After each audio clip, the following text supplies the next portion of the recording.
நாடுடைய சிவனே போற்றி, எந்நாட்டவர்க்கும் இறைவா போற்றி. காவாய் கனகத்திரளே போற்றி, கைலை மலையானே போற்றி போற்றி. எல்லாம் வல்ல சிவபெருமானின் திருவருளாலும் எனக்கு ஆசிரியராக இருந்து இந்த ஞானத்தை எனக்கு பயிற்றுவித்த ஐயா கந்தசாமி ஐயா தியாகராசன் ஐயா அவர்களின் குருவருளாலும் அடியனுக்கு தெரிந்த வரையில் இந்த சைவ சித்தாந்தத்தின் அடிப்படை கருத்துக்கள் எளிமையான முறையில், இந்த சைவ சித்தாந்த சுடர் என்ன ஸ்பெஷல் அப்படின்னா, இது அடிப்படை கருத்துக்கள், இது எளிய முறையில் சொல்லப்பட்டிருக்கின்றது, அவ்வளோதான், வேற எதுவும் கிடையாது. உயர்ந்த கருத்துக்கள் நல்லா டீப்பாக படிக்கணும் அப்படின்னா என்னுடைய ஆசிரியர்கள்ட்ட இல்லை வேறு ஆசிரியர்கிட்ட நீங்கள் படிக்கலாம். அடிப்படையை தெரிஞ்சுக்குவோம், ஃபவுண்டேஷன் கரெக்டாக இருக்குதான்னு முதல்ல பார்த்துக்குவோம் அப்படின்னா இந்த வகுப்பை நீங்கள் படிக்கலாம். ரொம்ப கடினப்பட்டு படிக்கணும் அப்படின்னா என்னுடைய ஆசிரியர்கிட்ட போய் படிக்கலாம். ரொம்ப எளிமையாக படிக்கணும், ஜாலியாக சிரிச்சுக்கிட்டே தினம் தினம் வீட்டில் நடக்கிற விஷயத்துக்கு இந்த சைவ சித்தாந்தத்தை படிக்கணும் அப்படின்னு நினச்சாக்க இந்த வகுப்பில் படிக்கலாம். அந்த வகையில் நீங்கள் எல்லாருமே புத்திசாலிகள் அப்படின்றது எனக்கு தெரியும், அதனால தான் இங்கே அசம்பிள் ஆகிருக்கீங்க. இந்த பாடத்திட்டம் சைவ சித்தாந்த சுடர் என்பது 15 அலகுகளை கொண்டது, 15 சாப்டர் கொண்டது. சாப்டர்னு பேர் தான் பெருசாக இருக்கே தவிர பாடம் 3 பக்கம்தான் இருக்கும். வாய்ஸில் பேசினா ஒரு 5லேருந்து 7 நிமிஷம் வரைக்கும் இருக்கும். இந்த மொத்த பாடத்திட்டமும் 15 அலகுகள் இருக்கின்றன. 15ஐயும் ஆடியோவாக நான் பேசினா 2 மணி நேரம் ஆயிருக்கு. அந்த 2 மணி நேரத்தை 15ஆக பிரித்து அதை 60 பக்கமாக பிரிண்ட் எடுத்து கேட்குறவங்க கேட்கலாம், பார்க்குறவங்க பார்க்கலாம், படிக்கிறவங்க படிக்கலான்னு 5 புலன்களுக்கும் விருந்தாக கொடுக்கப்பட்டிருக்கின்றது. இது ஒரு அரிய வாய்ப்பு. என் கூட படித்தவங்க, என்னை விட இன்னும் சிறந்த சைவ சித்தாந்த ஞானிகள் எல்லாம் இந்த பாடத்தை படித்து கொண்டிருக்கின்றார்கள். நிறைய மாற்று மதத்தினர் இது படிக்கிறாங்க, கிறிஸ்தவர்கள் இதை படிக்கின்றார்கள், சில இஸ்லாமியர்கள் கூட இதை படிக்கின்றார்கள். இவ்வளோ எளிமையாக எல்லாத்தையும் சொல்லியிருக்குது அப்படின்னு. அதனால மற்றவர்கள் இதை படிப்பதில் ஒன்றும் ஆச்சரியம் இல்லை. இப்போ நம்ம சென்ற வாரம் முதல் அலகு பார்த்தோம். அதில் ஒரு வேகமான ஒரு திருப்புதல் பண்ணிட்டு 2வது அலகுக்கு நம்ம போகலாம். இப்போது இந்த மொத்த பாடமும் என்ன படிக்கிறோம் அப்படின்னா, நமச்சிவாய என்கின்ற 5 எழுத்துக்கள் எதை குறிக்கிறது, அவ்வளோதான் சிலபஸ். இதுக்கு மேலே எதுவுமே கிடையாது. வேறு எதை பற்றியும் நம்ம பேசலை.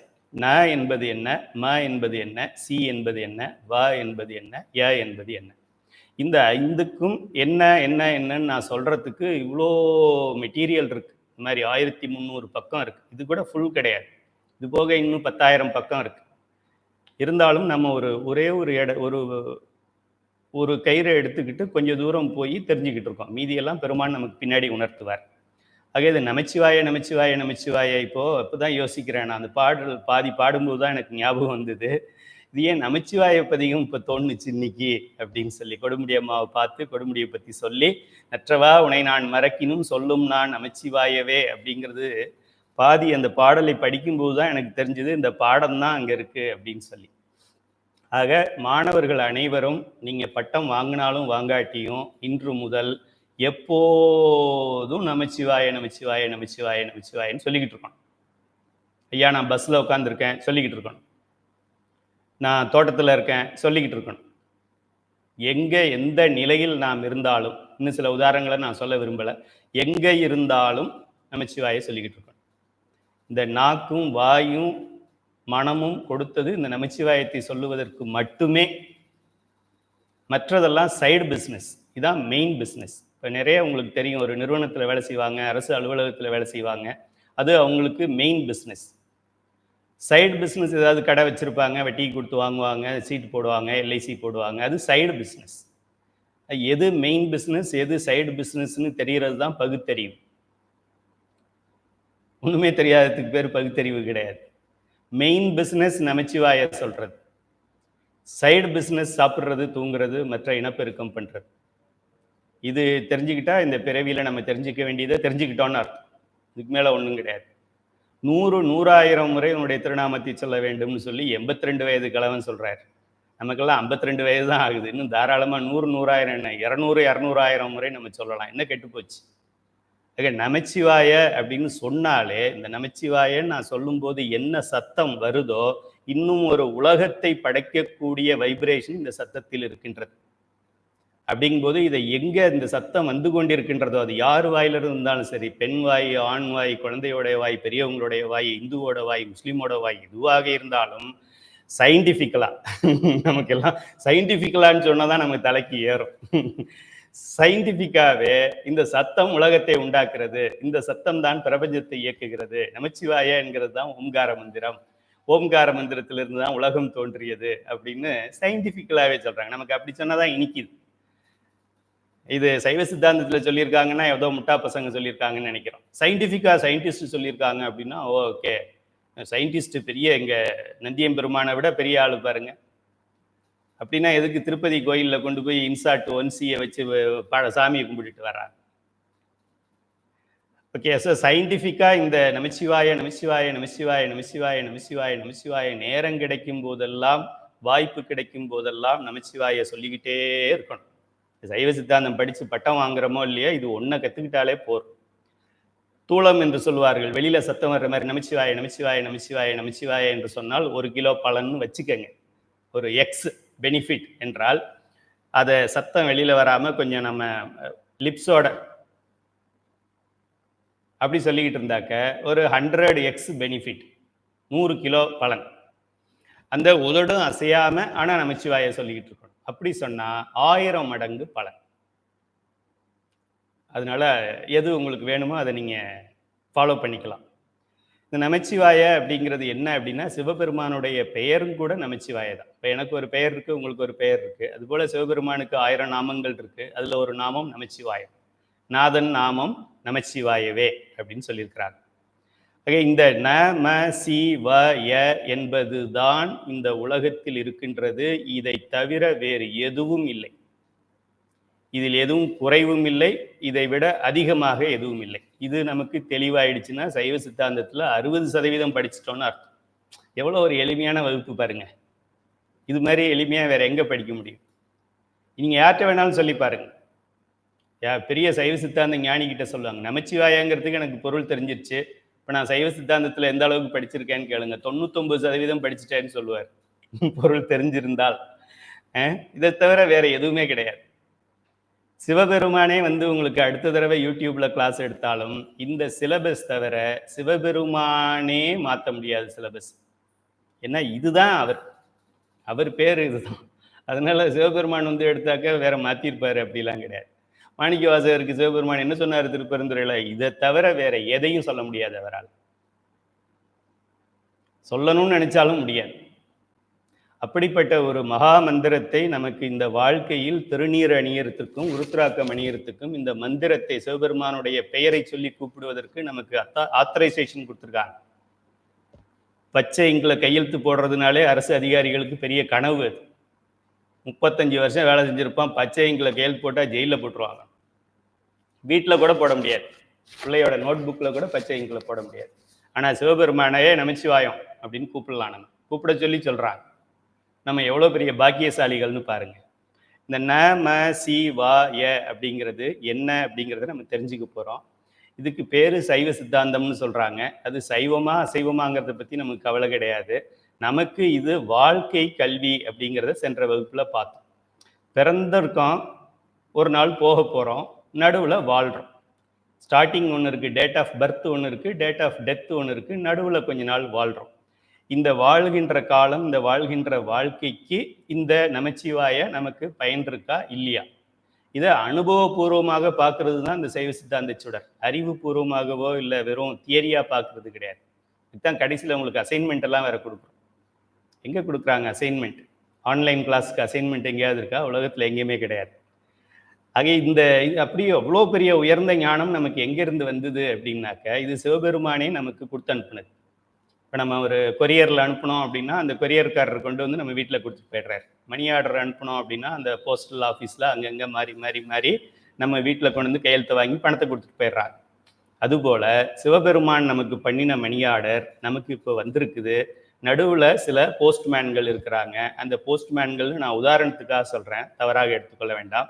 அவர்களெல்லாம் நமக்கு குருநாதர்கள். அந்த குருநாதர் யாருன்னு நம்ம அப்படியே படிப்படியாக பார்க்குறோம், பரம்பரையாக பார்க்குறோம்.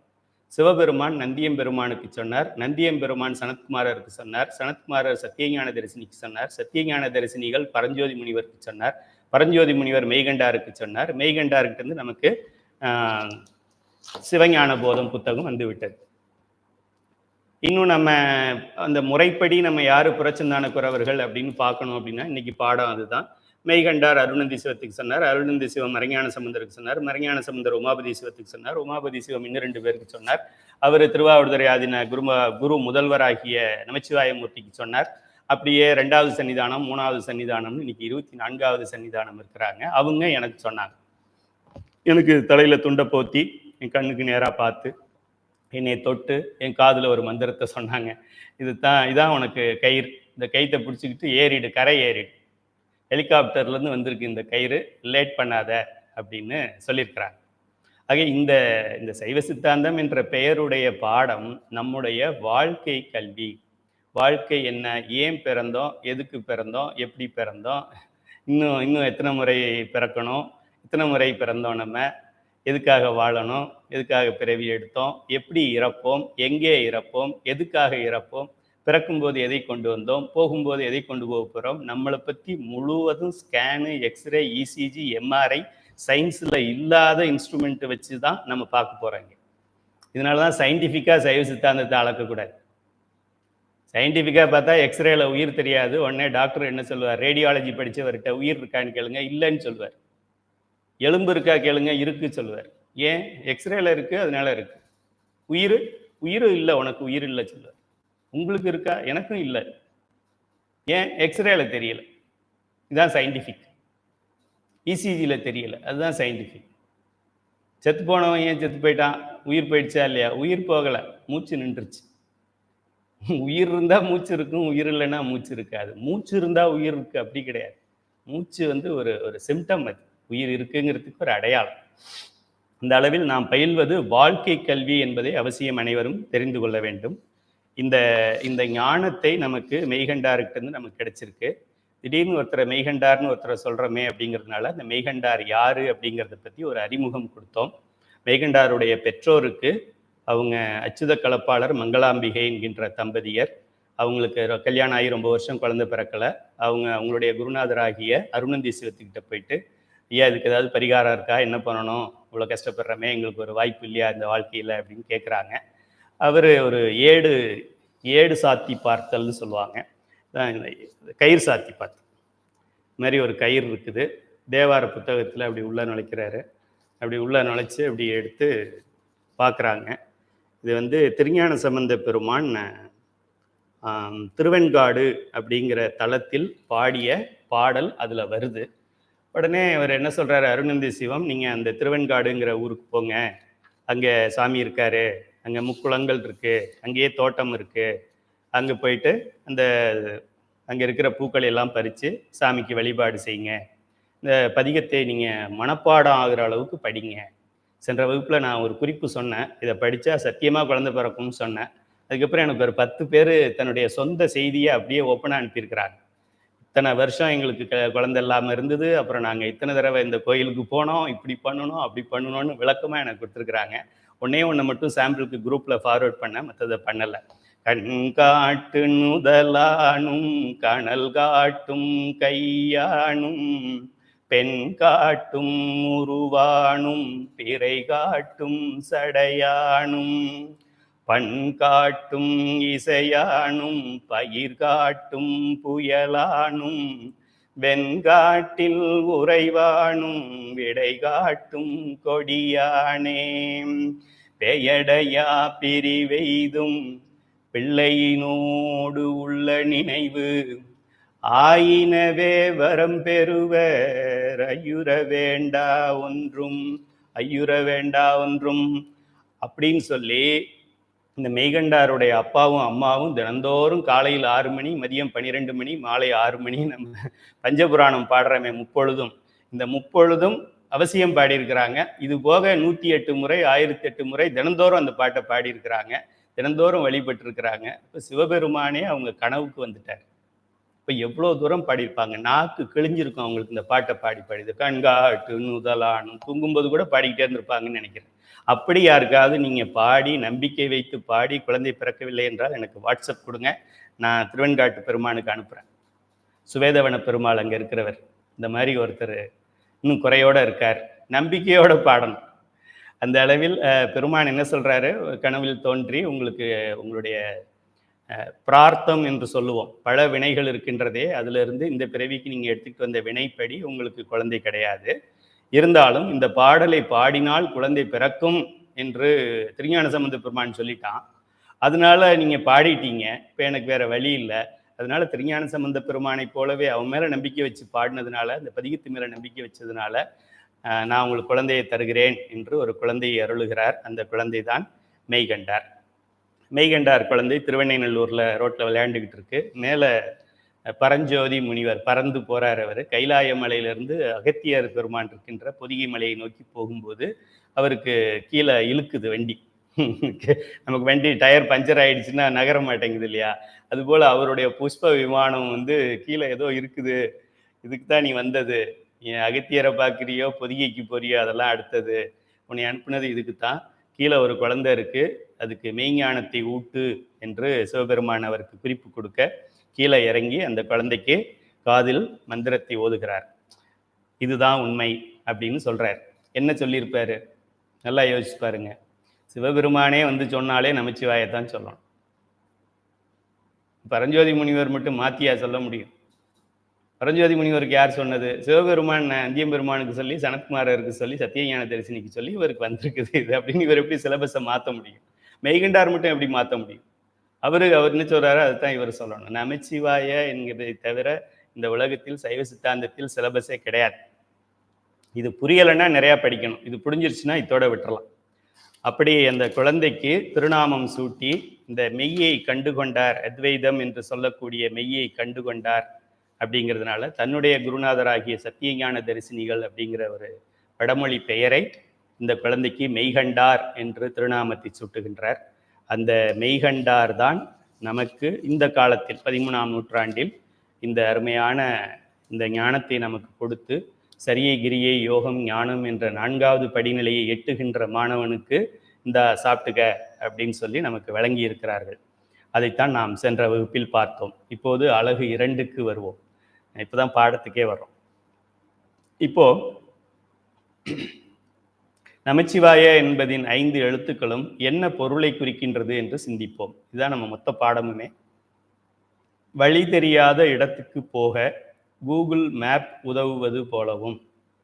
ஏதாவது ஒரு ஊருக்கு போகணுன்னா உடனே டக்குன்னு கூகுளில் போட்டு பார்த்தா அது சொல்லுது, இவ்வளோ கிலோமீட்டர், இந்த வழியாக போனால் எவ்வளோ நேரம் ஆகும், இத்தனை டோல்கேட் இருக்குது, இந்த வழியாக போனால் எவ்வளோ நேரம் ஆகும், இவ்வளோ கிலோமீட்டர், இவ்வளோ டோல்கேட் இருக்குது அப்படிங்கிறத டக்குன்னு மில்லி செகண்ட்ஸில் சொல்லிடுது கூகுள்.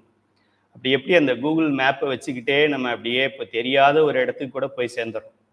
அதுபோல் நைட்டில் வண்டி ஓட்டும்போது ஹெட்லைட்டுங்கிறது எப்படி அவசியமோ, ஹெட்லைட் இருக்குது வண்டியில் அப்படின்னா எப்படியாவது வீடு போய் சேர்ந்துடலாம். ஹெட்லைட் இல்லை அப்படின்னா போய் சேருவோமா இல்லையாங்கிறது சந்தேகம். ஆக இருளில் வாகனம் ஓட்டும்போது ஹெட்லைட்டை போலவும், இந்த ஹெட்லைட் இல்லாமல் நைட்டில் வண்டி ஓட்டுறதோ இல்லை கூகுள் மேப்பு கூட இல்லாமல் தெரியாத இடத்துக்கு நம்ம ஒரு புது இடத்துக்கு போகிறதோ எப்படி கடினமோ, அதுபோல சிவபெருமானை நாம் அடைய வேண்டும் என்றால் குரு இல்லாமல் அடைய முடியாது. அந்த குரு யாராக வேண்டுமானாலும் இருக்கலாம். குரு அப்படின்னா ஏதோ பெருசாக தாடி வச்சிருக்கிறோம், முடி பெருசாக இருக்கணும், அந்த மாதிரிலாம் கிடையாது. குரு என்பது உங்கள் பையனே கூட உங்களுக்கு குருவாக மாறிவிடலாம். உங்கள் பொண்ணு உங்களுக்கு குருவாக இருக்கலாம். உங்களுக்கு வேண்டாத ஒருத்தர், உங்களுடைய எனிமி, உங்களுடைய அப்போசிஷன் பார்ட்டியில் இருக்கிறவர் கூட உங்களுக்கு குருவாகலாம். ஞானத்தை சொல்லிட்டாங்கன்னா அவங்க தானே குரு. காதற்ற ஊசியும் வராதுகான் கடைவெளிக்கே அப்படின்னு சொல்லிட்டா, நீ போகும்போது நீ பட்டினத்தாராக இருக்கலாம், நீ மன்னருக்கே கடன் கொடுக்கலாம். ஆனால் காது இல்லாத ஊசியே எவ்வளோ, 5 ரூபாய்க்கு 2 ஊசின்னு நினைக்கிறேன், எவ்வளோன்னு தெரியல, 5 ரூபாய்க்கு ஒரு டசன் கூட கொடுப்பாங்க. அந்த ஊசியை காது அந்த நூல் மாற்றத்துக்கு உண்டான அந்த ஓப்பனிங் இல்லைன்னாக்க எப்படி பயனற்ற ஊசியோ அந்த ஊசி கூட வராது கடைசி வரைக்கும் அப்படின்னு சொல்கிறாங்க. ஸோ அதை பார்த்த உடனே இவருக்கு பட்டினத்தாருக்கு ஞானம் பிறந்துருச்சு. அவ்வளோதான், டக் டக் டக் டக் டக் டக்னு எல்லாத்தையும் கழட்டி போட்டு போயிட்டார். இது இப்போ சிவபெருமான் திருப்பெருந்துறையில் எங்கே வா மாணிக்கம் அப்படின்னு கூப்பிட்டு தான் கொடுக்கணும்னு அவசியம் கிடையாது. உங்களுடைய எதிரியிடமிருந்து கூட உங்களுக்கு ஞானம் வரலாம். ஒரு செகண்டில் அவங்க சொல்கிறது வாழ்க்கை மாறி போயிடும். நம்மளுடைய குருநாதர்களே பார்க்குறோம். மெய்கண்டார் இப்போ நம்ம பார்த்தோம் கதை. மெய்கண்டாருங்கிற இந்த குழந்தை பிறப்பதற்கு இவர் தான் அந்த நூல் சாத்தி பார்த்து இந்த பதிகத்தை படிங்கன்னு சொன்னவர். இவங்க அப்பா அம்மா குழந்தை இல்லாமல் இருக்கும்போது இந்த பதிகத்தை படிங்கன்னு சொன்னவர் இவர். இந்த பதிகத்தை படித்து பிறந்த குழந்தை இது. இந்த குழந்தைக்கு 3 வயசு, இவருக்கு 60 வயசு. யார் எங்கே உட்காரணும், யார் குருவாக இருக்கணும், யார் சிஷ்யனாக இருக்கணும்? ஒரு செகண்டில் குரு சிஷ்யன் ஆயிட்டார். வாய்ப்பு இருந்ததுன்னா அதை பற்றி நம்ம பின்னாடி பார்க்கலாம். ஆக மாதா பிதா குரு தெய்வம் என்று நாம் சொல்கின்றோம். ஒரு குழந்தைக்கு முதல் உறவு தாய். தாய் தந்தையை அறிமுகப்படுத்துவாங்க. இவர் தான் உங்கள் அப்பா, அப்பா சொல்லு, அப்பா சொல்லு, அப்பா வந்திருக்காங்க பாரு, அப்பா சொல்லு, அப்பா சொல்லுன்னு அப்பாவை அறிமுகப்படுத்துவாங்க. தாயும் தந்தையும் சேர்ந்து குருவை அறிமுகப்படுத்துவார்கள். நமக்கு குரு 2 குரு இருக்கு. ஒன்று இந்த வயிற்று பழப்புக்கும், உண்ண உணவு, இருக்க இடம், உடுக்க உடைக்கு, பணம் சம்பாதிக்கிறதுக்கு, பதவி சம்பாதிக்கிறதுக்கு ஒரு படிப்பு ஒன்று தேவைப்படுகிறது. அந்த குருநாதர் வித்யா குருநாதர், வைத்து குருநாதர். அவர் கல்வியை சொல்லித்தர்ற குருநாதர். விஜயதசமி அன்னைக்கு போய் அரிசியில் ஆணா போட்டு வர்றது, அப்புறமா எல்கேஜிக்கு 2 லட்ச ரூபா கொடுத்து சேர்க்கறது, ப்ரீகேஜிக்கு, இதெல்லாம் நமக்கு இந்த புத்தக அறிவை கொடுத்து இந்த வாழ்க்கையில் கொஞ்சம் பணமும் பெயரும் புகழும் சம்பாதிக்கிறதுக்கு உண்டான அறிவு இது. ஸோ இதுக்கு ஒரு குரு இருக்கிறார். இவருக்கு பேர் பள்ளி குரு, உலகியல் குருன்னு அர்த்தம். இந்த குரு நம்மளை சிவத்துக்கிட்ட கூப்பிட்டு போக முடியாது. அவர் டிபார்ட்மெண்ட்டு வேறு. கிரிக்கெட் விளையாடுறவர் எத்தனை கோல் போட்டாருன்னா அவர் எப்படி கோல் போட முடியும்? அவர் ரன்னு தான் அடிக்க முடியும். அதுபோல் பள்ளிக்கூடத்து குருநாதர் பள்ளிக்கூடத்தில் இருக்கிற பாடத்தை தான் சொல்லித்தர முடியும்.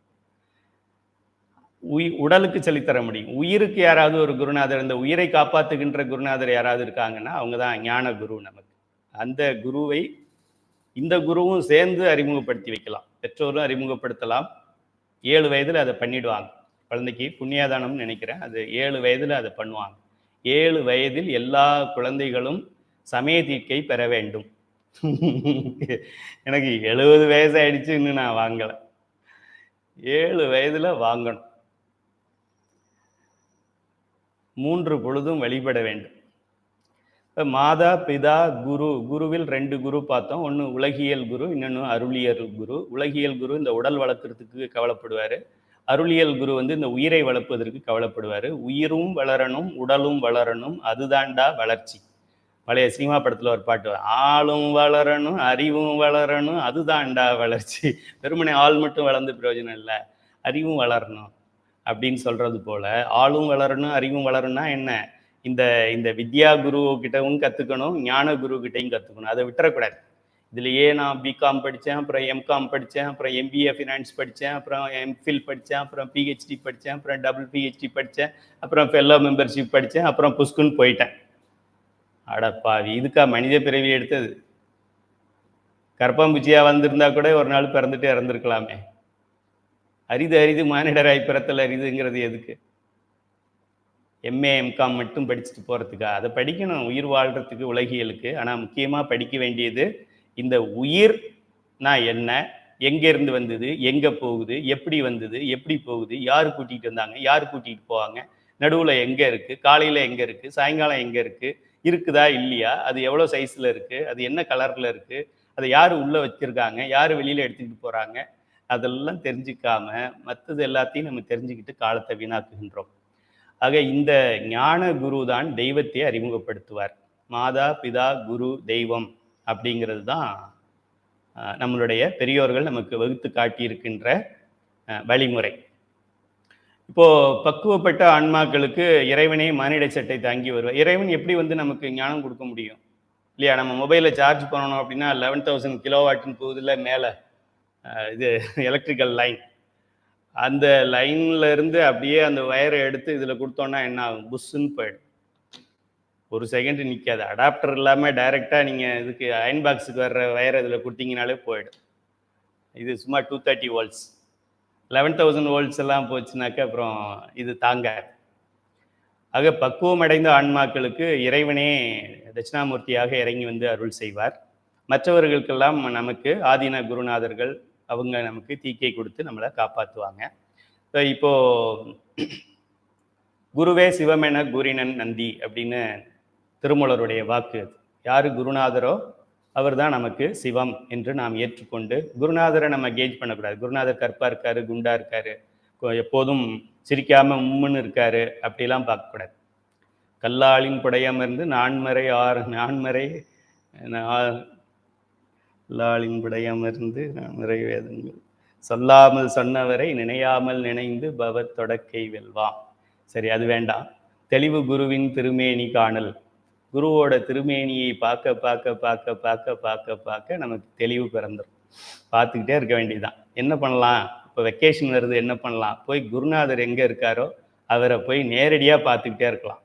அப்படி இல்லைன்னா அவருடைய படத்தையாவது பார்க்கலாம், இல்லைன்னா யூடியூப்லையாவது அவரை பார்க்கணும். தெளிவு குருவின் திருமேனி காணல், தெளிவு குருவின் திருநாமம் செப்பல்.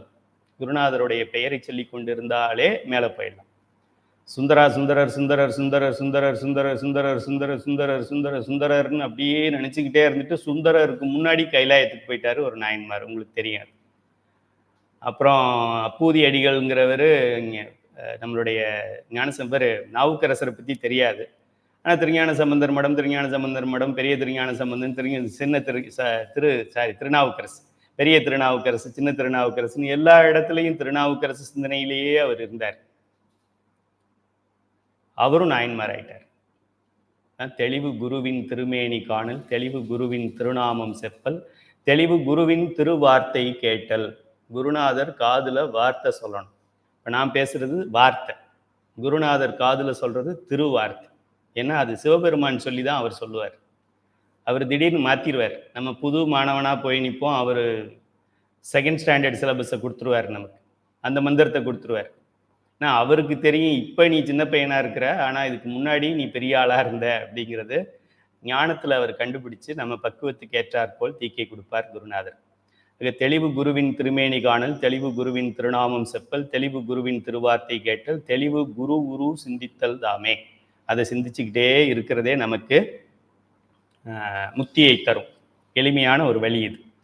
சரி, இப்படிப்பட்ட இந்த குருவருள் நமக்கு தேவை. ஏன்னா நம்ம திருவருளை அடையணும்னு நினைக்கும் போது குருவருள் இல்லாமல் அடைய முடியாது அப்படிங்கிற ஒரு பாடத்தை நாம் இப்போது கற்றுக்கொள்கிறோம். இது ரொம்ப அத்தியாவசிய பாடம். இது நான் நேரடியாக எனக்கு குருவெல்லாம் வேண்டாம், நான் நேரடியாக சிவபெருமான்கிட்ட போய்க்கிறேன் அப்படின்லாம் சில பேர் பேசுவாங்க. அவங்க அறியாமையில் பேசுகிறாங்கன்னு அர்த்தம். என்னைக்காவது அவங்களுக்காக நம்ம வேண்டிக்க வேண்டியதான், இவங்களுக்கு என்னைக்காவது அறிவு விளங்கட்டும் அப்படின்னு வேண்டிக்க வேண்டியதான். சரி, அப்படி நமக்கு குருநாதர்கள் யாரு அப்படின்னா ஒரு 4 துதி பாடல்கள் இருக்கின்றன. அந்த பாடல்களை பார்த்துக்கிட்டே நம்ம பாடத்துக்கு போகலாம். முதல் குருநாதர் நந்தி தேவர். நமக்கு குருநாதர் என்ன? அவருக்கு குருநாதர் சிவபெருமான், அதை விட்டுறலாம். ஃபர்ஸ்ட் நம்பர் 1 அப்படின்னு போடுறது திருநந்தி தேவர். அங்கணன் கைலை காக்கும் அகம்படி தொழின்மை பூண்டு நம் குரு மரபுக்கெல்லாம் முதற் குருநாதனாகி பங்கையம் துவளம் நாரும் வேத்திர படை பொறுத்த செங்கையம் பெருமான் நந்தி சீரடி கமலம் போற்றி அப்படின்னா நந்தியம் பெருமானை வாழ்த்துகின்ற பதிகம் இது. இப்போ இந்த பாடல் என்ன சொல்லுது? அங்கணன் கைலை காக்கும், சிவபெருமானுடைய கைலாய மலைக்கு காவல் தெய்வம், காவல் ஆத்தரைஸ்டு என்ன சொல்றது, செக்ரட்டரி யாரு? நந்தியம் பெருமான் தான்.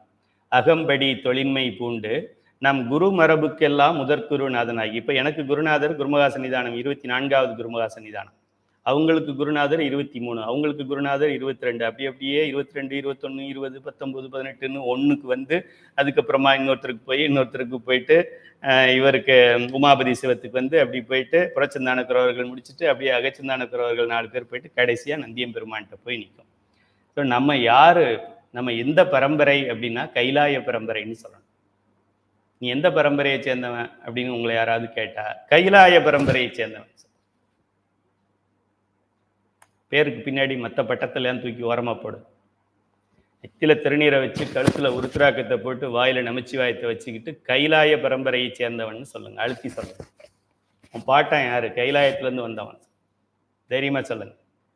நம் குரு மரபிற்கெல்லாம் முதற் குருநாதனாகி பங்கையம் துவளம் நாரும் வெத்திர படை பொறுத்த செங்கையம் பெருமான் நந்தி சீரடி கமலம் போற்றி. பெருமானுடைய கையில இருக்கிற கம்பு, நந்தியம் பெருமான் கையில இருக்கிற குச்சியிலேயே வாசம் வருமா, பங்கயம் வாசமும் துவளம் வாசமும் வருமா.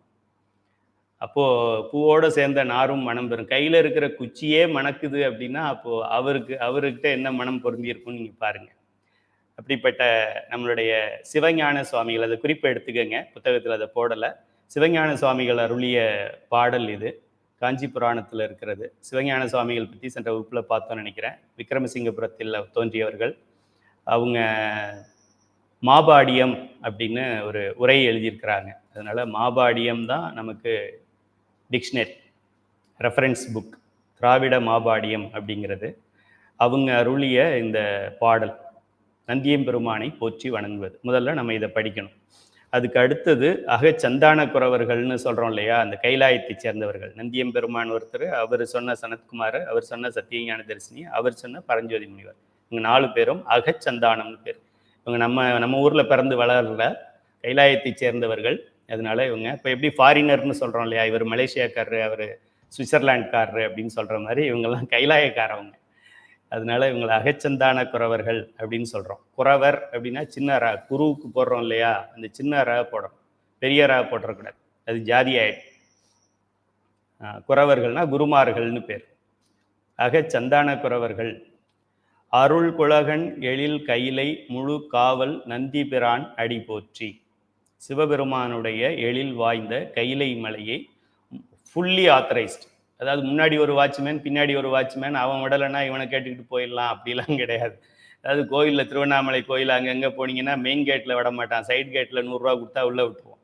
அந்த மாதிரி கிடையாது அப்படிங்கிறத இங்கே தெளிவாக சொல்லிட்டார். அதனால வேற யாருக்கிட்டையும் பணத்தை கொடுத்தோ துண்டு போத்தியோ இல்லை எதையோ ஒன்று இப்போ ரெக்கமெண்டேஷன்லையோ கரை வெட்டி கட்டிக்கிட்டோ உள்ளே போக முடியாது முடியாது முடியாது. நந்தியம்பெருமான் விட்டால் மட்டும்தான் உள்ளே முடியும். சுந்தரமூர்த்தி சுவாமியாக இருந்தாலும் அதே ரூல் தான். அப்படிப்பட்ட எழில் கைலையை முழு காவல் நந்திபிரான், வெறும் காவல் கிடையாது, முழு காவல் நந்திபிரான் அடிகள் போற்றி. தெருட்சி பெரு மணக்கமல சனத்குமார முனிவன் இரு திருத்தாள் போற்றி. சனத்குமாரர் நந்தி பெருமான்கிட்ட 4-5 பேர் பாடம் கற்றுக்கொண்டார்கள். நம்ம பரம்பரையில் நமக்கு பாட்டனாக இருக்கின்றவர் சனத்குமாரர். அதனால அவரை பற்றி மட்டும் நம்ம வாழ்கன்னு பாடிக்கிறோம். சுயநலம் தான், நம்ம தாத்தாவை மட்டும் பாடுறோம், மற்றவங்களை விட்டுறோம். அவரோட கூட பிறந்தவங்களை பற்றி நமக்கு கவலை இல்லை. இருட்டு மலத்தகள் சத்தியஞான தரிசினி சரண இணைகள் போற்றி. அவரிடம் பாடம் கற்ற சத்தியஞான தரிசினி நம்ம பரம்பரையில் ஒரு பாட்டனாராக இருக்கிறதுனால அவருடைய திருவடிகள் போற்றி. மருட்சியது பரஞ்சோதி அரும் சீல குருபரன் கால் மலர்கள் போற்றி. அதுக்கு கீழே இருக்கிற பரஞ்சோதி முனிவர். நிறைய மாணவர்களுக்கு ஞாபகம் வச்சுக்கிறதுக்கு ஏதாவது ஒரு குழு கேட்குறாங்க, ஒரு டிப்ஸ் கொடுங்கய்யா, அது குழப்புது. சத்தியஞான தரிசினி முன்னாடியா பரஞ்சோதி முன்னாடியா சனத்குமார்? பரஞ்சோதி பறந்து வந்தவர். இப்போ ஒன்று கிளியர் ஆயிடுச்சு. 4வது குருநாதர் யாருன்னு, 4வது அகச்சந்தான குறவர். முதல் அகச்சந்தான குறவர் நந்தி. அவ்வளோதானே, மீதி 2 ஈஸியாக ஞாபகம் வச்சுக்கலாம். பரஞ்சோதி முனிவர் மெய்கண்டார்னு தமிழில் பேர் வச்சார். மெய்கண்டாரை வடமொழியில் சொன்னாக்க சத்தியஞான தரிசினின்னு பேர். தன்னுடைய குருநாதர் பெயரை, வடமொழி பெயரை வடமொழியில் அவர் கற்றதை இங்கே இவருக்கு தமிழில் உரைத்து தமிழில் பெயர் வைத்தார். அப்போது எல்லாருக்குமே மறக்காதுன்னு நினைக்கிறேன். இனிமேல் குழு கொடுத்தாச்சு. சரி, இந்த 4 பேர் பரஞ்சோதி முனிவர் மெய்கண்டாருக்கு சொல்றாரு. இந்த மெய்கண்டார், இந்த படத்துல நம்ம பார்த்த மெய்கண்டார், அருணந்தி சிவம், மறைஞான சம்பந்தர், உமாபதி சிவம், இவங்க 4 பேருக்கும் ஒரு போற்றி பதிகம் இருக்கின்றன. ஈராண்டில் சிவஞானம் பெற்றுயர்ந்த மெய்கண்டார் இணைதாள் போற்றி. 2 வயசுலேயே 2 வருஷத்திலேயே சிவஞானம் என்று சொல்லக்கூடிய எத்தனையோ ஞானம் இருக்கு, எத்தனையோ பாடம் இருக்கு, பிசிக்ஸ், கெமிஸ்ட்ரி, பயாலஜி, பாட்டனி அப்படின்னு நிறைய இருக்கு. இருந்தாலும் உயர்ந்த பாடம் சிவஞான பாடம். அதை 2 வயசிலேயே பெற்று உயர்ந்த மெய்கண்டார், மற்றவரெல்லாம் பொய்கண்டார், இவர் தான் மெய்கண்டார் இணைத்தாள் போற்றி. நாராண்ட பல்லடியாருக்கு அருள் புரிந்த அருள் நந்தி நற்றாள் போற்றி. அருள், கை கரெக்டாக காமிக்கிறேன்னு சொல்ல, படத்தை பார்த்துக்கிட்டே காமிக்கிறேன். அருள் நந்தி நற்றாள் போற்றி. நீராண்ட கடந்தை நகர் மறைஞான சம்பந்தர் நிழல் தாள் போற்றி. அருணந்தி சிவத்தோட சிஷியர்களில் ஒருத்தர் மறைஞான சம்பந்தர். மறைஞான சம்பந்தருடைய சிஷ்யராக ஆகிவிட்டார் உமாபதி சிவாச்சாரியார். உமாபதி சிவாச்சாரியார் வந்து தில்லைவாழ் அந்தணர்கள் என்று சொல்லக்கூடிய 3000 அந்தணர்களுக்கும் முதல்வராக இருந்தவர். இந்த அந்தணர்களுக்கெல்லாம் தலைவர், ஜாதியில் அந்தணர். மறைஞான சம்பந்தர் உயர்ந்த ஜாதி கிடையாது, அவர் தாழ்ந்த ஜாதியை சேர்ந்தவர். மறைஞான சம்பந்தர் கூழ் வாங்கி குடிக்கிறாரு, அது அந்த கூழ் கீழே வடியுது, அதுல கை வச்சு உமாபதி சிவம் குடிக்கிறார். இதுதான் குருநாதர்கள்ட்டெல்லாம். இப்போ கூட நீங்கள் சன்னிதானத்துக்கெல்லாம் போனீங்கன்னா குருமகா சன்னிதானம் சாப்பிட்ட இலையில தான் தம்பிரான் சுவாமிகள் சாப்பிடுவாங்க. ஏன் இந்த இதனால தொடர்ச்சியாக அப்படி பண்ணிக்கிட்டு வர்றாங்க. ஆக ஈராண்டில் சிவஞானம் பெற்றுயர்ந்த மெய்கண்டார் இணைதாள் போற்றி. நாராண்ட பல்லடியாருக்கு அருள் புரிந்த அருள் நந்தி நற்றாள் போற்றி. நீராண்ட கடந்தை நகர் மறைஞான சம்பந்தர் நிழல் தாள் போற்றி. சீராண்ட தில்லை நகர் இந்த பாட புத்தகத்தில் சீராண்டங்கிறது 3வது வரியில் கடைசியில் போயிடுச்சு. அதை அங்கே அடிச்சுட்டு 4வது வரியில் முன்னாடி எழுதிக்கங்க. சீராண்டலேருந்து ஆரம்பிக்கணும். அது ஒரு ஸ்பேஸ் விடும்போது தள்ளி போயிடுச்சு. அது சீராண்ட தில்லைநகர் உமாபதியார் செம்பதும திருத்தாள் போற்றி. அப்போதான் அந்த எதுகை மோனை கரெக்டாக வரும். ஈராண்டில் நாராண்ட நீராண்ட சீராண்ட அப்படிங்கிறது வரும். ஸோ சீராண்டங்கிறத கடைசியாக இருக்கிறத எடுத்து முன்னாடி போட்டுக்கோங்க. சரி, இப்போ யார் வரைக்கும் வந்துட்டோம்? நந்தியம்பெருமான்லேருந்து ஆரம்பித்தோம். அகச்சந்தான குறவர்கள் முடிச்சாச்சு, புறச்சந்தான குறவர்கள் முடிச்சாச்சு. அதுக்கு அடுத்தது புறச்சந்தான குறவர் 4 பேர் இப்போ உமாபதி சிவம் வரைக்கும் வந்துட்டோம். உமாபதி சிவத்துக்கு அப்புறம் உமாபதி சிவம் யாருக்கு உமாபதி சிவம் யாருக்கு சொல்றாரு? அருண் நமச்சிவாயர் எழுதிக்கங்க. அருள் நமச்சிவாயரை அருண் நமச்சிவாயர் அதை எழுதிக்கங்க. அதை உமாபதி சிவத்தோட மாணவர் அருண் நமச்சிவாயர். அருண் நமச்சிவாயருடைய மாணவர் சித்தர் சிவப்பிரகாசர். சித்தர் சிவப்பிரகாசர் இந்த 2 பேர் பேரையும் எழுதிக்கங்க. அப்பதான் நம்ம கண்டினியூட்டி வரும். சித்தர் சிவப்பிரகாசருடைய மாணவர் குரு முதல்வராகிய நமச்சிவாய மூர்த்திகள். திருவாவடுதுறை ஆதீனத்துக்கு போறவங்களுக்கு தெரியும். திருவாவடுதுறை குருமகா சன்னிதானம் நமச்சிவாய மூர்த்திகள் சன்னிதானத்துக்கு பின்னாடி உட்கார்ந்துருப்பான். முதல்ல நமச்சிவாய மூர்த்திகள் கேட்டதெல்லாம் கொடுப்பார். நான் ஒரு நாள் எதேச்சியா போனேன். போயிட்டு, சாமி எனக்கு ஏதோ சமயதிக்கன்றாங்களே, அது என்னன்னு தெரில, அதை கொஞ்சம் எனக்கு கொடுங்களேன்னு கேட்டேன். அடுத்த வாரமே கொடுத்துட்டார். அதுபோல் நீங்களும் அவர்கிட்ட கேட்டிங்கன்னா அன்றைக்கே கூட கொடுத்துருவார். அவர் நமச்சிவாய மூர்த்திகள் அப்படின்னு பேர். இவர் தான் அந்த திருவாவடுதுறை அப்படிங்கிற ஆதீனத்தை ஸ்தாபகம் பண்ணினவர். இதே காலத்தில் தருமபுரத்தை ஒருத்தர் ஸ்தாபகம் பண்ணுறாரு. அதுபோல் மற்ற ஆதீனங்களை மற்றவர்கள் இது பண்ணுறாங்க, நிறுவுறாங்க. ஆக அவங்க எல்லாருமே இந்த லைனில் வந்ததுனால கைலாய பரம்பரைன்னு சொல்லிக்குவாங்க. திரு கைலாய பரம்பரை தருமபுர ஆதீன குருமகா சன்னிதானம் அவங்க சொல்லுவாங்க. அதுவும் கரெக்டு தான். இதுபோல் திரு கைலாய பரம்பரை திருவாவடுதுறை ஆதீனம்னு சொல்லுவாங்க. ஏன்னா திரு கைலாய பரம்பரையிலிருந்து அந்த சிவபெருமான், அப்புறம் அகச்சந்தானம், அப்புறம் புறச்சந்தானம், அதுக்கப்புறம் இந்த 2 பேர், அதுக்கப்புறம் பிரான்ச் பிரியுது. ஸோ யாரும் தவறு கிடையாது.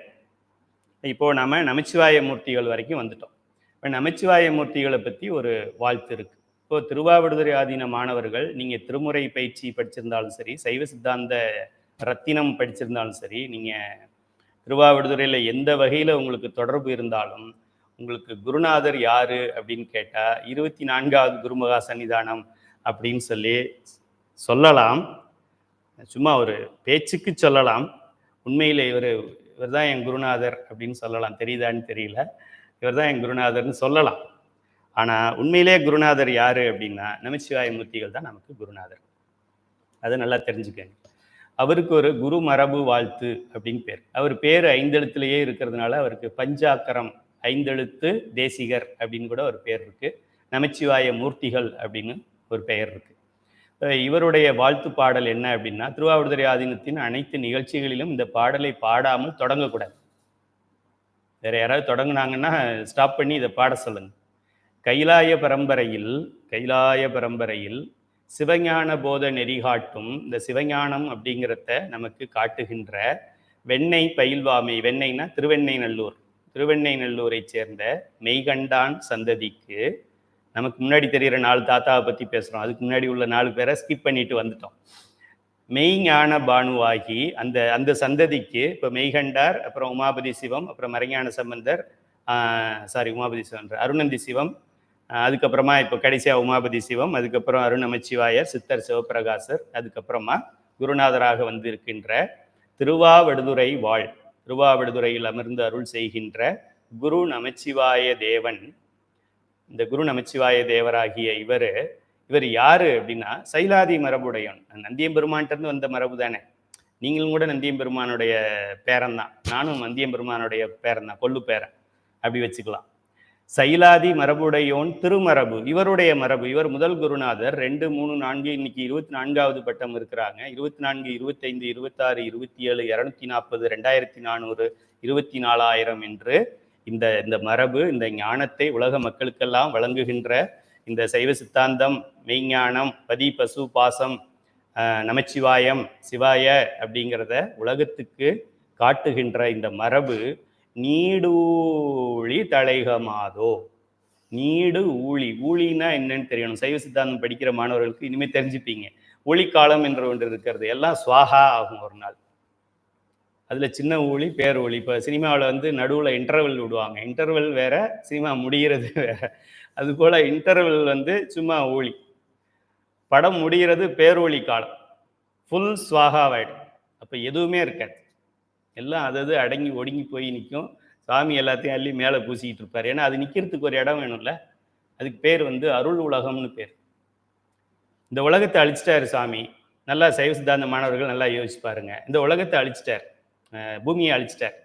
நீர் கிடையாது, நிலம் கிடையாது, நெருப்பு கிடையாது, காற்று கிடையாது, ஆகாயம் கிடையாது, பஞ்சபூதங்களையும் எல்லாம் இல்லாமல் பண்ணி மாயையில் வச்சுட்டாரு. மாயைக்கு இடம் தனுகரண புவன போகம், புவன போகத்தை படைக்கிறதுக்குள்ளேயும் இப்போ அதுக்கு முன்னாடி மாயை இருந்தது இல்லை. அந்த மாயை எங்கே இருந்தது? அறிவுபூர்வமான கேள்வி தானே அது. நீங்கள் மற்ற மதங்கள்ல எல்லாம் இப்படி ஒரு கேள்வியை கேட்டால் பெப்பேன்னு நிற்பாங்க. இந்த மதத்தில் மட்டும், இந்த சமயத்தில் மட்டும் நீங்கள் எந்த கேள்வியை வேணாலும் கேளு. எக்ஸுக்கு அப்புறம் என்னன்னு கேளு, யூக்கு முன்னாடி என்னன்னு கேளு, 26 எழுத்து எதுன்னு சொல்லி எதை வேணா கேட்டாலும் இங்கே விளக்கம் இருக்கின்றது. அப்படிப்பட்ட அந்த ஊழி காலங்களிலும், ஊழி காலத்திலும் அழியாதது தோணியப்பர், தோணியில் மிதந்துக்கிட்டு இருப்பார்னு படிச்சிருக்கோம். திருவாத ஊர் அழியாதுன்னு படிச்சிருக்கிறோம். பல ஊர்கள் வந்து அழியாது, அது இருக்கும் அப்படின்னுலாம் படிச்சிருக்கிறோம் அந்த ஊழி காலத்திலையும். அப்படி நீடு ஊழிங்கிறது பெரிய ஊழி, நெடும் பல்லூழிகள். ஒரு ஊழி மட்டும் கிடையாது. அதாவது ஒரு ஊழி காலத்தில் பிரம்மா போயிடுவார் சின்ன ஊழியில். அப்புறம் இன்னொரு பிரம்மா போஸ்டிங் கொஞ்சம், இப்போ 5 வருஷத்துக்கு ஒரு தடவை பிரைம் மினிஸ்டர், சீஃப் மினிஸ்டர்லாம் மாறுறாங்கல்ல, அது போல் ஆட்சி மாறிக்கிட்டே இருக்கும். பிரம்மாவோட ஆட்சி மாறிக்கிட்டு இருக்கும். எத்தனை பிரம்மா இது வரைக்கும் இருந்திருக்காங்கன்னு தான் சிவபெருமான் கழுத்தில் அந்த மண்டை ஓட்டை போட்டுக்கிறார். இந்த மண்டை ஓட்டை அவரையும் போட்டுக்கிறார். நல்ல மாலையாக வாங்கி போட்டுக்க முடியாதா? இல்லை ஒரு நல்ல ஒரு சந்தன மாலை வாங்கி போட்டுக்க முடியாதா? மண்டை ஓட்டையும் போடுறாரு. டே, நீ பெரிய ஆளு நான் சொல்லிக்கிட்டு இருக்காத. உனக்கெல்லாம் பெரிய ஆளு பிரம்மா. அவனை போல இத்தனை பிரம்மா ஏற்கனவே போயிருக்கானுங்க, இன்னும் போக போறானுங்க. அதனால நீ ஜுஜுபி அப்படின்னு சொல்றதுக்காக அந்த மண்டை ஓட்டை அவர் கழுத்துல போட்டிருக்கார். அவர் ஒன்னொன்னும் போட்டிருக்கிறது நம்மளுடைய ஆணவத்தை அடக்குவதற்கானே தவிர அவருக்கு மாலை கிடைக்காமலோ துணி கிடைக்காமலோ கிடையாது. அதை நல்லா புரிஞ்சுக்கணும். நமக்கு நீடு ஒளி தலைக மாதோ. சரி, இதுவும் சிவஞான யோகிகள் அருளியது தான், காஞ்சி புராணத்தில் இருக்கின்றது. இது இப்போ குருவை வணங்கியாச்சு, மாதா பிதா குருவை வணங்கியாச்சு. குருவை வணங்கின பின்னாடி நேரடியாக நமக்கு ஞானம் கிடைச்சிடும். இனிமேல் நடத்துறதெல்லாம் ஈஸியாக இருக்கும். ஏன்னா குருவை வணங்கிட்டதுனால இனிமேல் சொல்கிறதெல்லாம் அவங்களுக்கு ரொம்ப ஈஸியாக புரிஞ்சிடும். இப்போ மொத்தம் 5 தான் இருக்குதுன்னு சொன்னான் உலகத்தில். ஓகே, அது என்ன? அது நமச்சிவாயங்கிற 5 இருக்கு. ந இருக்கு, ம இருக்கு, நம, சி இருக்கு, வ இருக்கு, ஏ இருக்கு. ஆர்டர் மாதிரி இருக்கும். சிவாய நமன்னா வேற வரும், அதை பற்றி அப்புறம் பேசுவோம். மொத்தம் எழுத்துக்களில் 5 தான் இருக்கு. இந்த 5 எழுத்துக்களில் ந என்கின்ற எழுத்து திரோதான சக்தி அல்லது மறைப்பு சக்தி. திரோதானம் அப்படிங்கிற அந்த வார்த்தை நமக்கு புரியலைன்னா மறைக்கும் சக்தி அப்படின்னு நம்ம வச்சுக்கலாம். மறைக்கும் சக்தி. இப்போ பேர் யாரு? சக்தி தான். மறைக்கும் சக்தி இந்த ந. ம என்பது ஈஸியாக இருக்கு ஞாபகம் வச்சுக்கிறது. ம என்பது மலத்தை குறிக்கின்றது. அப்புறம் மலத்தில் 3 மலம் இருக்கு, அப்புறம் அதெல்லாம் நம்ம பின்னாடி படிப்போம். ம என்பது மலம் என்பதை குறிக்கின்றது. மலம் என்றாலே, மலம்னா என்ன? மலம் கழிக்கும் இடம். இங்கு மலம் கழிக்காதீர் அப்படின்னா என்ன அர்த்தம்? இங்கு அசுத்தம் செய்யாதீர் அப்படின்னு அர்த்தம். ஆக இந்த மலமும் ஒரு அசுத்தம், இந்த உயிரை பற்றி இருக்கின்ற ஒரு சுத்தத்தை பிடித்திருக்கின்ற அசுத்தம். அதனால இதுக்கு மலம் என்று பெயர். இது ஆணவ மலம், கண்ம மலம், மாயா மலம் என்று 3 வகை மலங்கள் இருக்கின்றது. இந்த 3க்கும் சேர்த்தது தான் இந்த ம என்கின்ற எழுத்து. 3ஐயும் சேர்த்து குறிக்கிறது. இந்த அளவில் இப்போ தெரிஞ்சுக்கிட்டா போதும். அடுத்தது சி என்கின்ற எழுத்து ஈசி. மலத்துக்கு முதல் எழுத்து ம. சி வந்து சிவம், சிவபெருமானை குறிக்கின்றது. எங்கெல்லாம் சீன்னு இருக்குதோ அது சிவபெருமானை குறிக்கின்றது. சீன்னு சொல்லிட்டாலே சிவபெருமான் தான். சி வ பே ரு மா இன், சிவபெருமானின் அருள் பெருக அப்படின்லாம் சொல்ல வேண்டாம். சீன் அருள் பெருகன்னு சொன்னாலே சிவபெருமான் தான். ஓகே, அதையே சீன்னு வச்சாங்க. கி கி நீ டி நீ த நீ பா மீ பி மீ அப்படிலாம் வைக்காம ஏன் சீன்னு வச்சாங்க? இதுதான் நம்ம சைவ சித்தாந்த அருளாளர்களாக அதுக்கு விளக்கம் கொடுத்துருக்குறாங்க. சி என்ற எழுத்து சிவம் என்ற பொருளை குறிக்கும். சிவம் என்றால், சிவம் என்றாலே மங்களம் என்று பொருள். சிவம்னா என்ன? தொடர் மங்களம். அதே மங்களம்னா இப்போ நம்ம மங்களம் மங்கள வாழ்த்து பாடுங்க அப்படின்னா, கல்யாணம் முடிஞ்ச உடனே ஒரு பாட்டு மங்களம் பாடுவாங்க. அந்த மங்களம் பாடினோடனே மங்களம் பாடிட்டு கிளம்பிடுவாங்க அவங்க. அப்படி கிடையாது. என்றும் மங்களம் தான் சி, சிவபெருமான். சி என்ற எழுத்து சிவபெருமானை குறிக்கின்றது. வ என்கின்ற எழுத்து, வ அப்படின்னு குறிலா இருந்தாலும் வா என்கின்ற நெடிலாக இருந்தாலும் சின்ன வேரியேஷன் இருக்கு. இப்போ நமக்கு அது தேவையில்லை. இதை சொல்லுங்க அப்பதான் நான் யாவுக்கு வருவேன் அப்படின்னா இங்கேயே உட்காந்துருங்க. வேறுபாடை புரிய வைக்கும்போது புரிய வச்சுக்குவாங்க. இப்போ இந்த வ வா என்கின்ற ரெண்டும் ஒன்னதான் குறிக்குதுன்னு வச்சுக்கோங்க. இது அருள் சக்தியை குறிக்கும். முன்னாடி சொன்னது மறைப்பு சக்தி, இது அருளும் சக்தி. எழுதிக்கங்க. மறைப்பு சக்தி ஒன்று, அருளும் சக்தி ஒன்று. இது வங்கிற எழுத்து. ய என்கின்ற எழுத்து உயிர்களாகிய இந்த ஆன்மாக்கள் என்று சொல்கின்றோமே, இதை குறிக்கின்றது. நம்மளுடைய உயிரை குறிக்கின்றது. இப்போ நான் இருக்கேன், நான் இறந்துட்டேன் அப்படின்னா என்ன அர்த்தம்? போயிடுச்சுன்னு அர்த்தம். அந்த எது போச்சோ அதுக்கு பேர் ஏன்னு பேர். அதான் உயிர். அது இருக்கிற வரைக்கும் தான் இந்த உடம்புக்கு எல்லாமே. அது இருந்தால் தான் நான் இப்போ கிளாஸ் எடுக்க முடியும். அது இன்னைக்கு திங்கக்கிழமை இருக்காது அப்படின்னாக்க இன்னைக்கு எப்படி வகுப்பு நடத்த முடியும்? இதுதான் பெருமானுடைய கருணை. நமக்கு எல்லாம் ஞாயிற்றுக்கிழமை லீவ் விடுறாங்க, ஸ்கூலில் வெக்கேஷன் விடுறாங்க. அப்படியெல்லாம் வெக்கேஷன் விட்டுது இந்த வெக்கேஷன் விட்டாலோ, இந்த மூச்சு வெக்கேஷன் விட்டாலோ, ஹார்ட் வெக்கேஷன் விட்டாலோ என்ன ஆகும் பாருங்க நம்ம வாழ்க்கை. இந்த என்பது ஆன்மாக்களை குறிக்கும். இது நீங்கள் தெரிஞ்சுக்கிட்டாலே 90% சைவ சித்தாந்தம் படிச்சுட்டதா அர்த்தம். சைவ சித்தாந்தம் படித்து முடிச்சுட்டேன்னு சொல்லுவாங்க, அவங்களே இதில் சரியாக பதில் சொல்ல மாட்டாங்க. ந என்பது சக்தியின் ஒரு பகுதி, ஒரு பணியாகிய மறைக்கின்ற சக்தி. நம்மளுடைய பாடத்தில் நான் என்ன சொல்றது, ரெண்டுமே அம்மா தான். சக்தினா யாரு? அம்மை, உமையாள். அம்மா அடிக்கின்ற கைதான் அணைக்கும் அப்படிம்பாங்க. அடி போடுவாங்க நல்லா பலார்னு. இப்பெல்லாம் அம்மாக்களே பிள்ளைங்களை அடிக்க முடியல, அப்புறம் எங்க ஆசிரியர் அடிக்கிறது? அடிப்பாங்க பிள்ளை நல்லா வரணும்னு சொல்லி. பொய் சொன்னா அடிப்பாங்க. நல்லா பொய் சொல்லிட்டு வாயில சூடு போட்டிருக்காங்க. இந்த கிராமம் அது விறகு அடுப்பு தான். அந்த தாளிக்கிற கரண்டின்னு ஒன்று, ஒரு கருப்பு கரண்டி ஒன்று வச்சுருப்பாங்க. அதை நெருப்பில் வச்சு அதால் சூடு போட்டாங்க பொய் சொன்னேன்னு சொல்லிட்டு. அந்த காலத்தில், இந்த காலத்துலலாம் அப்படி போட முடியாது. அப்பா அம்மா மேலேயே கேஸ் கொடுத்து ஜெயிலில் போட்டுருவான் பையன். என்ற எழுத்து உயிர்களாக இந்த அம்மை நம்மளை அடித்து பக்குவப்படுத்தி திருத்துறதுக்காக. எதுக்காக எனக்கு சூடு போட்டாங்க? எனக்கு உதடு நல்லா இருக்கக்கூடாதுன்றதுனாலயா? பொய் சொல்லக்கூடாது அப்படிங்கிறத எனக்கு புரிய வைக்கிறதுக்காக சூடு போட்டாங்க. அது போட்டது எப்போன்னு தெரியல எனக்கு. நான் என்னுடைய 6 வயசுலேயே 7 வயசுலேயே போட்டாங்க. இன்னைக்கு 60 வயசு ஆயிடுச்சு. இன்னும் எனக்கு ஞாபகம் இருக்கு. பொய் சொல்லும் போது ஞாபகம் இருக்கு. அந்த சூடு இன்னும் சுடுது. இப்போ நான் பொய் சொல்ல மாட்டேன். ஆக இந்த தாய் நம்மை பக்குவப்படுத்துகின்றாள். இது நல்லது, இதை செய், இது கெட்டது, இதை செய்யாதே என்கின்ற தாய்க்கு பேரு மறைப்பு தாய் என்று பெயர். இந்த மறைப்பில் முடிஞ்சு நமக்கு எல்லாம் தெரிஞ்சிருச்சு, நான் இனிமேல் எந்த தவறும் பண்ண மாட்டேமா, மன்னிச்சிடுங்க அப்படின்னு சொல்லிட்ட பின்னாடி அதே தாய் அருளும் தாயாக மாறிவிடுவார். அடிக்கிற தாய் தான் அணைக்கிற தாயாய், அடிக்கிற கை தான் அணைக்கும் என்பார்கள். அப்படின்னா என்ன அர்த்தம்? திரோதான சக்தி தான் அருளும் சக்தியாக மாறும். சும்மா சொல்லலை அவங்க. அடிக்கிற கை தான் அணைக்கும் அப்படின்னு பாட்டை மட்டும் பாடிட்டு போகக்கூடாது. திரோதானம் தான் அருள் சக்தியாகும், நான் தான் வாயாகும் அப்படின்னு தான் அது. அதை நம்ம புரிஞ்சுக்கல. அடிக்கிற கை தான் அணைக்கும் அப்படின்னு நம்மளும் சேர்ந்து சொல்லிகிட்டே போயிட்டே இருக்கிறோம். திரோதான சக்தி என்கின்ற நமச்சிவாயத்தில் இருக்கின்ற ந கட்டாயம் கட்டாயம் கட்டாயம் ஒரு காலத்துல வாவாக மாறும். அது மாறலன்னா அது நாவாக இருந்ததே வேஸ்ட். அது நாவாக இருந்ததே வாக்க வேண்டும் என்பதற்காகத்தான். வயிற்றுல தாய் குழந்தைய வளர்க்குறது, இந்த குழந்தை வெளியில பிறந்து பெரியவனா வரணுங்கிறதுக்கு தானே தவிர உள்ளேயே இருக்கணுங்கிறதுக்காகவோ உள்ளேயே இருந்துட்டு அப்படியே போயிட்டுங்கிறதுக்காகவோ கிடையாது. இந்த தாய் மறைச்சு சாஞ்சி படுத்து நிமிந்து படித்து தமணம் போட முடியாம காலை நீட்டி உட்காந்து சாஞ்சி உட்காந்து பஸ்ல போக முடியாம இந்த குழந்தைய வளர்க்குறது எதுக்கு? இந்த குழந்தை அருள் பெற வேண்டும், நார்மல் டெலிவரி ஆகி நல்லபடியா வெளியில வாழணும் அப்படிங்கிறதுக்காகத்தான். ஆக நாவோடைய முக்கியமான கடமை என்ன அப்படின்னா, உங்களையும் என்னையும் வாவு கிட்ட கொண்டு போய் சேர்க்கறது தான். வாவோட முக்கியமான கடமை என்ன அப்படின்னா, உங்களையும் என்னையும் சி கிட்ட கொண்டு போய் சேர்க்கறது. வாவுக்கு வேற ஒன்றும் வேலை கிடையாது. ரொம்ப ரொம்ப ரொம்ப ரொம்ப ரொம்ப ரொம்ப ரொம்ப ரொம்ப ரொம்ப ரொம்ப எளிமையான சப்ஜெக்ட். முடிஞ்சு போச்சு. நமச்சிவாயத்தில் 3 எழுத்து முடிஞ்சு போச்சு. சிங்கிறது சிவபெருமான், இன்னும் 2 எழுத்து நங்கிறதும் வாங்கிறதும் சக்தியை குறிக்கிறது. சரியாயிடுச்சா? இப்போ எத்தனை 5 எழுத்துல 2 எழுத்து சக்திக்கு போயிடுச்சு. சிவனுக்கு ஒரு எழுத்து தான் இருக்கு. அந்த சிவத்திலையும் ஒரு பாதி அம்மாளோடது இல்லையா? அர்த்தநாரீஸ்வரராக இருக்கின்றார். இப்போ பர்சன்டேஜ் எப்படி மெயின்டைன் பண்ணுறாங்க பாருங்க. 5 எழுத்துக்கள்ல 2.5 எழுத்து உமையாளோடது, 2.5 எழுத்து மற்றவங்களோடது. சரி பாதி கூர்.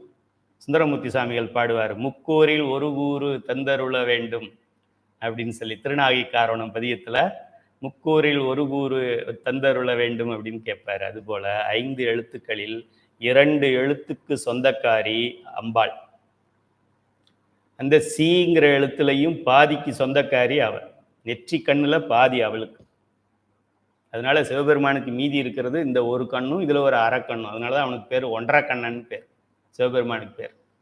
உங்க ஊர்ல யாராவது 1.5 கண்ணனை பார்த்தாக்க சிவபெருமானை பார்க்கறதா நினைச்சுக்கோங்க. ஏன்னா சிவபெருமானுக்கும் 1.5 கண்ணு தான். நம்ம தான் முக்கண்ணன் சொல்லுவோம். அம்மா இல்லாத நேரத்துல அப்படி பயன்படுத்தலாம். அம்மா இருந்தாங்கன்னா கோச்சுக்குவாங்க. 1.5 கண்ணு என்னோடது சொல்லுவாங்க. ஆக 5 எழுத்துக்களில் 2 எழுத்து சக்தியை குறிக்கின்றது, 1 எழுத்து சிவபெருமானை குறிக்கின்றது, 3 எழுத்து முடிஞ்சு போச்சு. புருஷன் பொண்டாட்டிக்குள்ளே 3 எழுத்து முடிஞ்சு போச்சு. மீதி யார் இருக்காங்கன்னு பார்ப்போம். இந்த நாவும் வாவும் முறையே சக்தியின் மறைப்பாற்றலையும் அருளாற்றலையும் குறிக்கின்றது. இது இரண்டையும் பற்றி விரிவாக பின்னர் தெரிந்து கொள்வோம் அப்படின்னு சொல்லியாச்சு. இப்போ 2வது பாடத்துல சொல்றேன் பின்னர் தெரிந்து கொள்வோம்னு. இதை எப்போ படிக்க போறோம்னா கடைசிலேருந்து வரும்போது 2வது பாடம் 14வது பாடத்துல தான் இதை பற்றி படிக்க போறோம். அப்போ மீதி இருக்கிற 10 பாடம் என்ன 12 பாடம் என்ன படிக்க போறோன்றதை தெரிஞ்சுக்குவோம். சரி, ஆக இந்த 2 எழுத்துக்களை அப்புறம் பார்க்கலான்னு சொல்லிட்டேன். ஆனால் உங்களுக்கு எல்லாமே விரிவு நான் சொல்லிட்டேன். இது என்ன எழுத்துங்கிறது, இது தாயை குறிக்கிறது. தாய் நம்ம தவறு செய்யும்போது அடிப்பாங்க, தவறு செய்யாத போது கொஞ்சுவாங்க. ஒரே அம்மா தான் 2 வேலையை செய்வாங்க. படு படு படு படுன்னு நைட்டு 9 மணிக்கு அடிப்பாங்க, காலையில் 6 மணிக்கு படி படி படி படின்னு அடிப்பாங்க. நேற்று அடித்தது நைட்டில் அடித்தது வேற, காலையில் அடிக்கிறது வேற.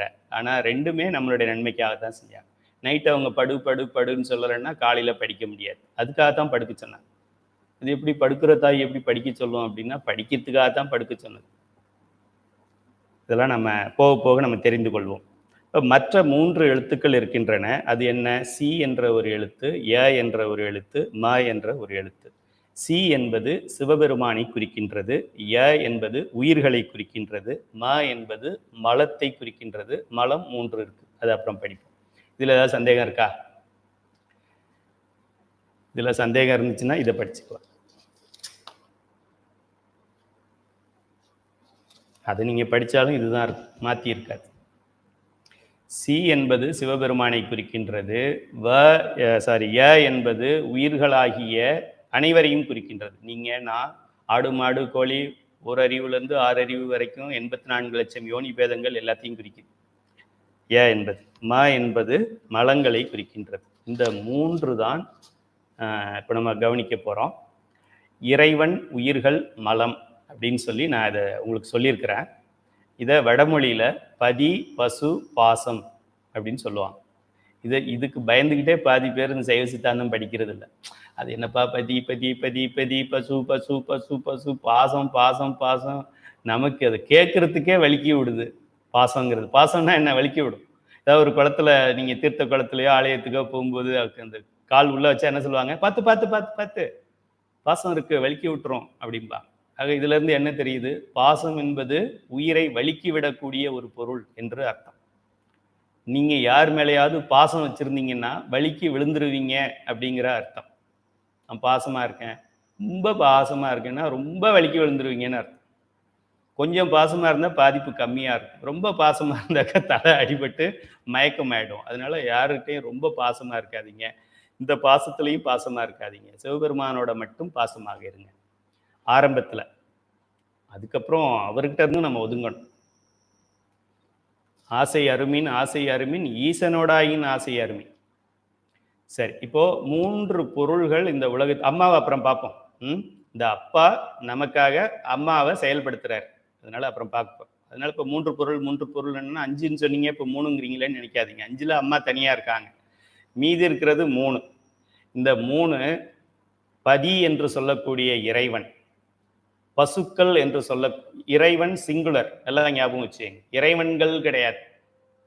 உங்க ஜாமி, என் ஜாமி, அந்த தெருவில் இருக்கிற ஜாமி, வடக்கி வீதியில் இருக்கிற ஜாமி, மலையில் இருக்கிற ஜாமி, காட்டில் இருக்கிற ஜாமி, காத்தாயி ஜாமி. ஒரு ஜாமி எனக்கு வெட்டு, ஆடை வெட்டுன்னு சொல்லுது, அந்த ஜாமி எனக்கு கோழியை வெட்டுன்னு சொல்லுது. அதை வெட்டு, என் முன்னாடி வெட்டு அப்படின்னு சொல்றது ஒரு ஜாமியாது. ஒரு உயிரை எனக்கு கொல்லு, நான் பார்க்கணும், இதை நீ கொன்னுட்டியன்னா உனக்கு ஆம்பளை பிள்ளை தர்றேன், ஒரு ஆம்பளை ஆடை வெட்டுனா உனக்கு ஆம்பளை பிள்ளை தர்றேன், ஒரு பெண் ஆட்டை நீ பலி கொடுத்த அப்படின்னா உனக்கு பெண் பிள்ளையை தர்றேன், இப்படியா சொல்லும் சாமி? இறைவன், உயிர்கள், மலம், இது 3 தான் பொருள்கள். இந்த 3 பொருள்கள் என்றும் இருந்தன, என்றும் இருக்கின்றன, என்றும் இருக்கும். ரொம்ப ரொம்ப தெளிவாக தெரிஞ்சுக்கணும். இதை தெரிஞ்சுக்கிட்டா இன்னொரு 5% நீங்கள் சைவ சித்தாந்தம் படிச்சுட்டதா அர்த்தம்.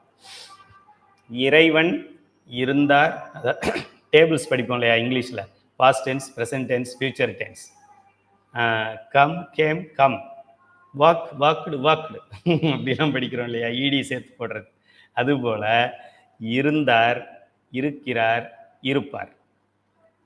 சிவபெருமான் ஒருத்தர் தான், கடவுள் என்பது ஒருத்தர் தான், கன்ஃபியூஷனே ஆகக்கூடாது. அதுக்கு தான் திருநீர் கொடுத்தது. நமக்கு திருநீரையும் போட்டுக்கிட்டு 7 கடவுளை கும்பிட்டோம்னாக்கா அப்புறம் அது திருநீர் போட்டதுக்கு அர்த்தமே. கடவுள் என்றால் கடந்தும் இருப்பான், உள்ளும் இருப்பான், ஏகனும் அவன், அநேகனும் அவன், தென்னாடுடைய சிவனும் அவன், எந்நாட்டவர்க்கும் மை லார்டு அவன். ஓ மை லார்ட் அவன். ஸோ கடவுள் ஒருவன், இதான் எல்லாரும் சொல்றது. ஆக அது சிங்குலர்ல சொல்லணும், கடவுள்கள் அப்படி சொல்லிடக்கூடாது. கடவுள்கள்னு சொல்லிட்டா ஆரம்பத்திலே நம்ம தவறா சொல்றோம்னு அர்த்தம். இறைவன், சிவன், சிவம், சிவபெருமான், இதோடு நம்ம வச்சுக்கணும்.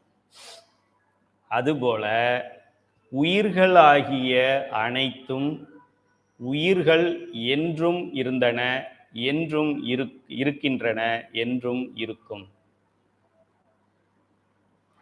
இது மற்ற மதத்துக்காரங்களுக்கு இது புரியாது. இப்போ நான் என்ன சொல்லிட்டேன், சிவத்துக்கு என்ன தகுதியோ அதே தகுதி உயிர்களுக்கும் இருக்கு. அவரும் அப்பவே இருந்தார், இப்பவும் இருக்கிறாரு, எப்பவும் இருப்பார். நீங்களும் நானும் அப்பவே இருந்தோம், இப்பவும் இருக்கிறோம், எப்பவும் இருப்போம். இந்த உடல் போயிடுச்சுன்னா வேற உடல் எடுத்துப்போம், இந்த சட்டை கழட்டி போட்டு வேற சட்டை போட்டுப்போம், அதுபோல் இந்த உடலை தூக்கி போட்டு வேற உடல் எடுத்துக்கிட்டு போகிறோம். ஆனால் சிவபெருமான் அவருக்கு வாழ்நாள் எத்தனை நாளோ அவ்வளோ வாழ்நாள் நமக்கு நிச்சயம் கேரண்டி கேரண்டி கேரண்டியாக உண்டு. ஒரு நாள் கூட நமக்கு குறையாது. சிவபெருமான் வாழ்ந்தால் நாம் வாழ்வோம், அவர் இறந்தால் நாம் இறந்து விடுவோம். அவர் இறக்க மாட்டார். சிவபெருமானுக்கு நமக்கும் ஒரே வயசு தான். அவருக்கு வயசு என்னன்னு தெரியல, ஒரு 240 வயசு இருக்கும்னு வச்சுக்கோங்க. நமக்கு 240 வயசு தான். நீங்கள் எதுவும் குறைவாக நினச்சிக்காது. சிவபெருமானும் நம்மளும் ஒன்று தான் வயசில். நம்ம என்னொன்று இந்த பிறவி, இந்த துரசாமி பிறவியை நினைக்கக்கூடாது. நம்மளுடைய உயிர் என்று இருந்ததோ அன்று சிவம் இருந்தப்பவே இந்த உயிர் இருந்தது, சிவம் இருக்கிறதுனால இந்த உயிர் இருக்கு, சிவம் இருக்கும் வரைக்கும் இந்த உயிர் இருக்கும். உயிரை சிவபெருமான் கூட அழிக்க முடியாது.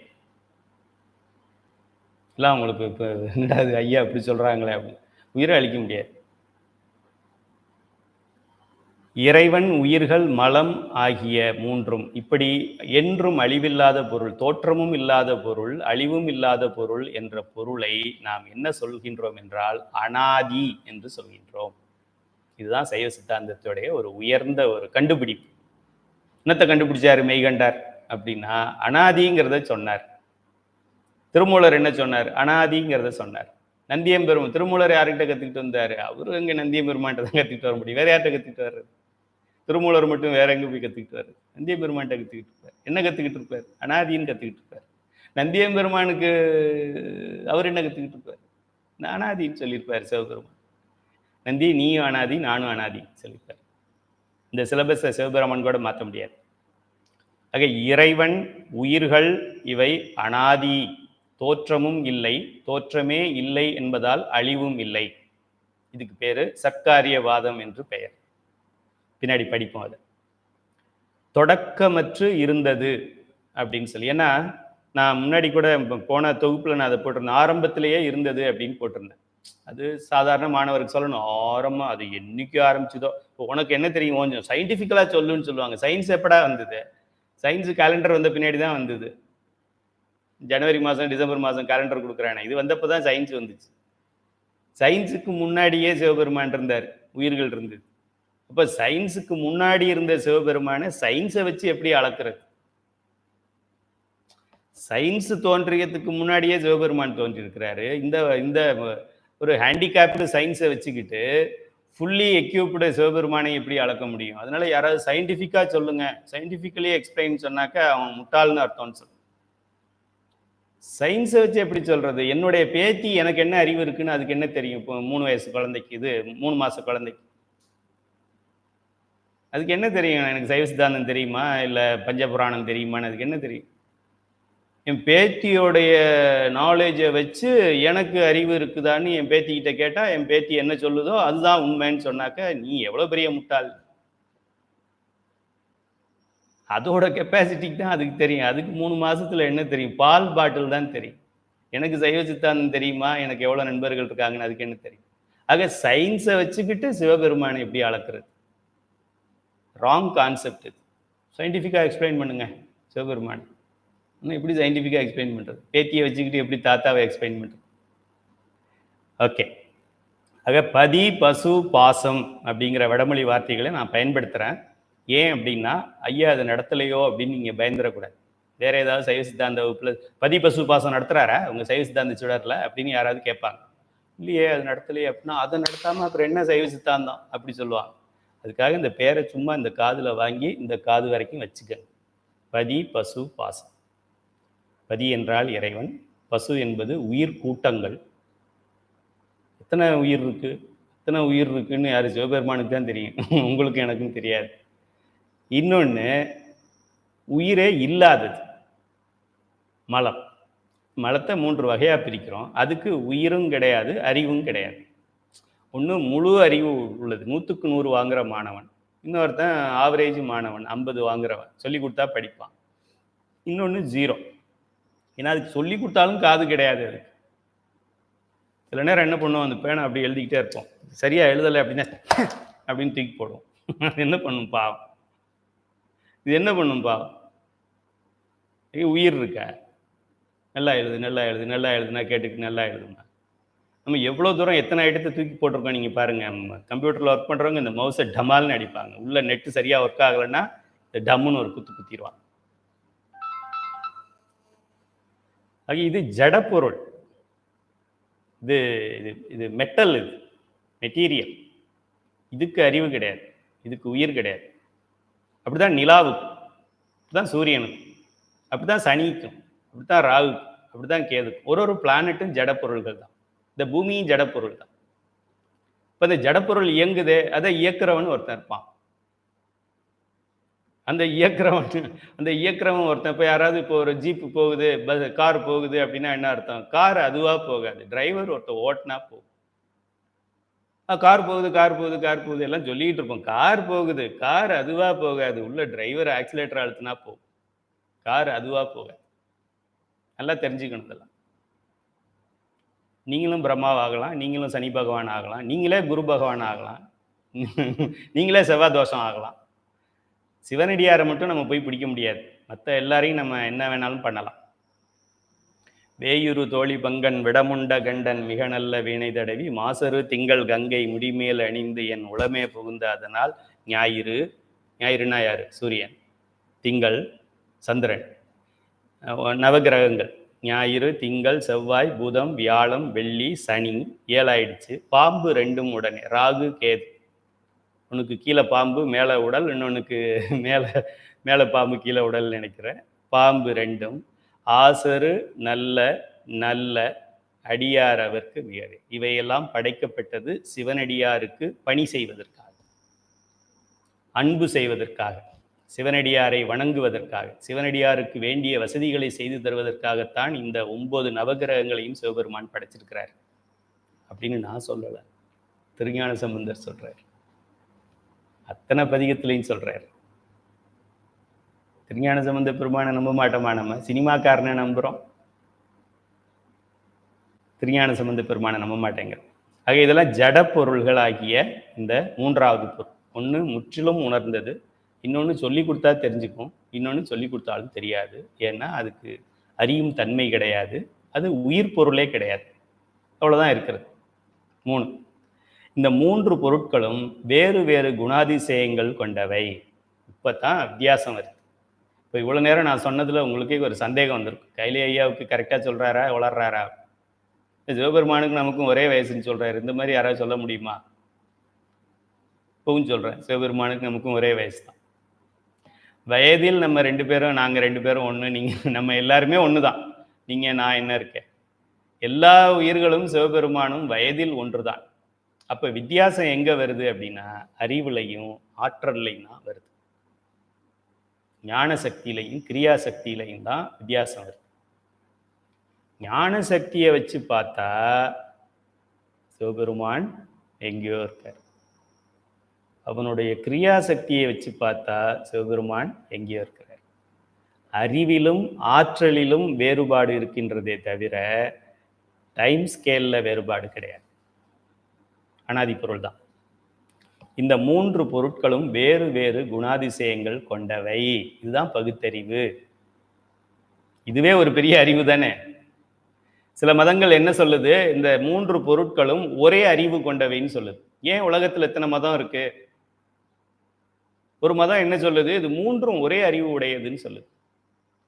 இன்னொரு மதம் என்ன சொல்லுது, இந்த மலம் தான் அறிவு உடையது, மற்ற 2க்கும் அறிவு இல்லை சொல்லுது. இன்னொரு மதம் என்ன சொல்லுது, இந்த உயிர்கள் தான் முதன்மையானது, இறைவன்கிறது ஒன்றும் கிடையாது. உயிர்கள் நினைச்சா இறைவன் ஆயிடலாம். எப்படி ஆக முடியும்?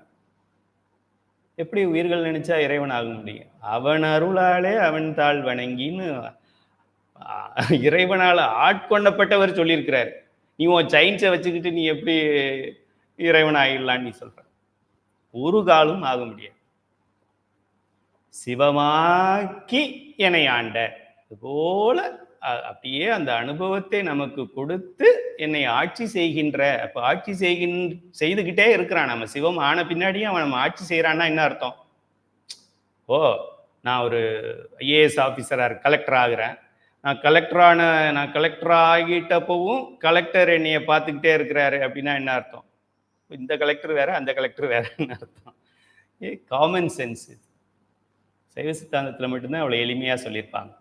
ஸோ மதங்களெல்லாம் என்ன சொல்லுது, சமயங்களெல்லாம் என்ன சொல்லுதுன்னா, இதில் ஏதாவது கொண்டக்கா மண்டக்கா சொல்லிக்கிட்டே இருக்கும். 3 இல்லை 2 தான் இருக்குங்க, 2 இல்லை 3 இல்லை 4 இருக்குங்க, ஒன்றுமே இல்லைன்னு சொல்லும். இது 2 இருக்குங்க, அது 2 இருக்குங்க. நமக்கு தெளிவாக இருக்குது. 3 இருக்குது, 3 இருந்தது, 3 இருக்குது, 3 இருக்கும். இந்த 3ம் காலத்தால் ஒன்றுபட்டதே தவிர அறிவிலும் ஆற்றலிலும் 2 எழுதிக்கங்க, போட்டுக்கங்க. அறிவிலும் ஆற்றலிலும் வேறுபட்டது. இதுவும் முக்கியம். அறிவிலும் ஆற்றலிலும் ஒன்றுபட்டதுன்னு சொல்றான். எப்படி ஒன்றுபட்டதா இருக்க முடியும்? அப்ப சிவனும் நீயும் ஒன்னா, சிவன் நீ ஒன்னா. நம்ம செத்து போயிடுறோம், சிவபெருமான் சாகிறது இல்லையே, அப்புறம் எப்படி ஒன்னா இருக்க முடியும்?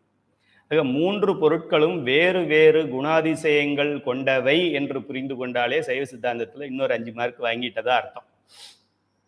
ஆகையால் ஒன்றிலிருந்து இன்னொன்று தோன்றவில்லை. அதாவது இறைவன்கிட்ட இருந்து உயிர்கள் வந்துச்சு, இறைவன் குட்டி போட்டு உயிர்களா வந்துருச்சுன்னு சொல்லுவோம். இறைவன் எப்படி குட்டி போடுவார்? இறைவனிடம் இருந்து உயிர்கள் வரவில்லை,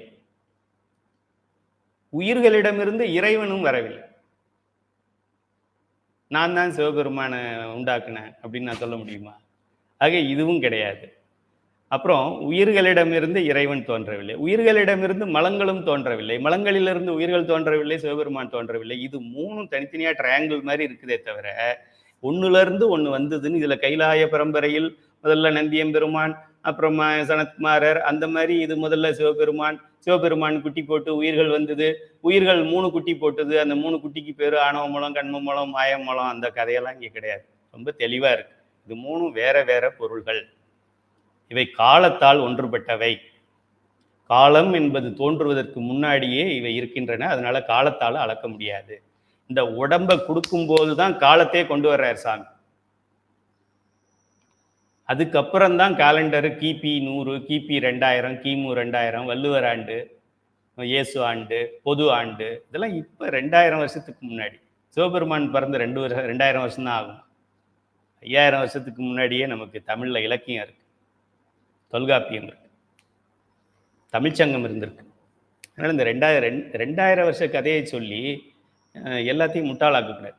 அதில் இருக்கிற சயின்ஸை வச்சு நம்மளை அளக்கக்கூடாது. ஆக இந்த மூன்றிலிருந்து எதிலிருந்தும் எதுவும் தோன்றவில்லை என்பதை தெளிவாக வைத்துக் கொள்ளுங்கள். இறைவன், உயிர்கள், மலம், மூன்றும் இப்போ அக்கண்ணா மாதிரி இருக்கு. இறைவன், உயிர்கள், மலம்னு ஒரு 3 இருக்குன்னா, இதுல இருந்து இது வந்துச்சு, இதுல இருந்து இது வந்துச்சு, இதுல இருந்து இது வந்துச்சு, இதுல இருந்து இது வரல, இதுல இருந்து இது வரல, அதுல இருந்து அது. 3 தனித்தனி பொருள்கள். இவை உள்பொருள்கள், எப்போதும் இருக்கின்ற பொருள்கள். இதெல்லாம் தான் ஃபண்டமெண்டல் கான்செப்ட். இது அடிப்படை வகுப்புன்னு நம்ம சொல்றோமே தவிர, எளிமையா சொல்றோமே தவிர, முதுமையான சிலபஸ் இது. அவ்வளோ ஒரு அற்புதமான சிலபஸ் இது. இறைவனிடமிருந்து உயிர்கள் தோன்றவில்லை, உயிர்களிடமிருந்து இறைவன் தோன்றவில்லை, இறைவன் மற்றும் உயிர்களிடமிருந்து மலம் தோன்றவில்லை, அதே போல் மலத்திலிருந்து இறைவனோ உயிர்களோ தோன்றவில்லை. நல்லா குழப்பி போட்டிருக்கிறேன். ஸோ எல்லாமே ஒன்றுக்கு ஒன்று தோற்றத்தில் தொடர்பு இல்லை. சுருக்கமாக சொன்னால் இறைவன், உயிர்கள், மலம் ஆகிய மூன்றும் ஒன்றிலிருந்து ஒன்று தோன்றவில்லை. இந்த அளவுக்கு நம்ம தெளிவாக தெரிஞ்சுக்க வேண்டும். ஏன்னா ஃபவுண்டேஷன் கிளியராக இருந்தால் தான் பின்னாடி போக போக ஈஸியாக இருக்கும். வேறு ஏதாவது ஒரு புத்தகத்தை, இங்கிலீஷ் புத்தகத்தை படிச்சுட்டு அதில் ஒரு ஆண் இருந்தது, ஒரு பெண் இருந்தது, அப்புறம் ஒரு பழத்தை சாப்பிட்டுச்சு, உடனே 2 குட்டி போட்டுச்சு, அவங்களுக்கு கல்யாணம் ஆகலை, அது 2மே ஆண் பிள்ளைங்களாக குட்டி போட்டுது, அப்புறம் அதுலேருந்து தான் நம்மெல்லாம் பிறந்தோம், இப்படி சொன்னாக்கே அது நமக்கு எப்படி புரியுது? புரிகிற மாதிரியே இல்லையே அது. ஆக இறைவனிடமிருந்து உயிர்கள் தோன்றவில்லை, இறைவன், உயிர், மலம் ஆகிய மூன்றும் ஒன்றிலிருந்து ஒன்று தோன்றவில்லை. இதுக்கு ஒரு சின்ன உதாரணம் நான் சொல்கிறேன். இந்த உதாரணத்தை இந்த இடத்த மட்டும் புரிஞ்சுக்கிட்டு விட்டுறணும். என்னோட உதாரணங்கள் அனைத்துமே ஏகதேச உதாரணம். இந்த இடத்துல இந்த பர்பஸுக்கு எனக்கு தோன்றதை நான் சொல்லியிருக்கிறேன். இதையே எடுத்துக்கிட்டு 14வது படத்தில் ஐயா இந்த உதாரணம் சொன்னீங்களேன்னு அங்கே சொல்லக்கூடாது. இந்த உதாரணம் இந்த 2வது அலகுல 2வது பக்கத்தில் 4வது பேராகிராஃபை புரிஞ்சுக்கிறதுக்காக தான் இந்த உதாரணம். இது போல தான் என்னுடைய உதாரணங்கள் எல்லாமே.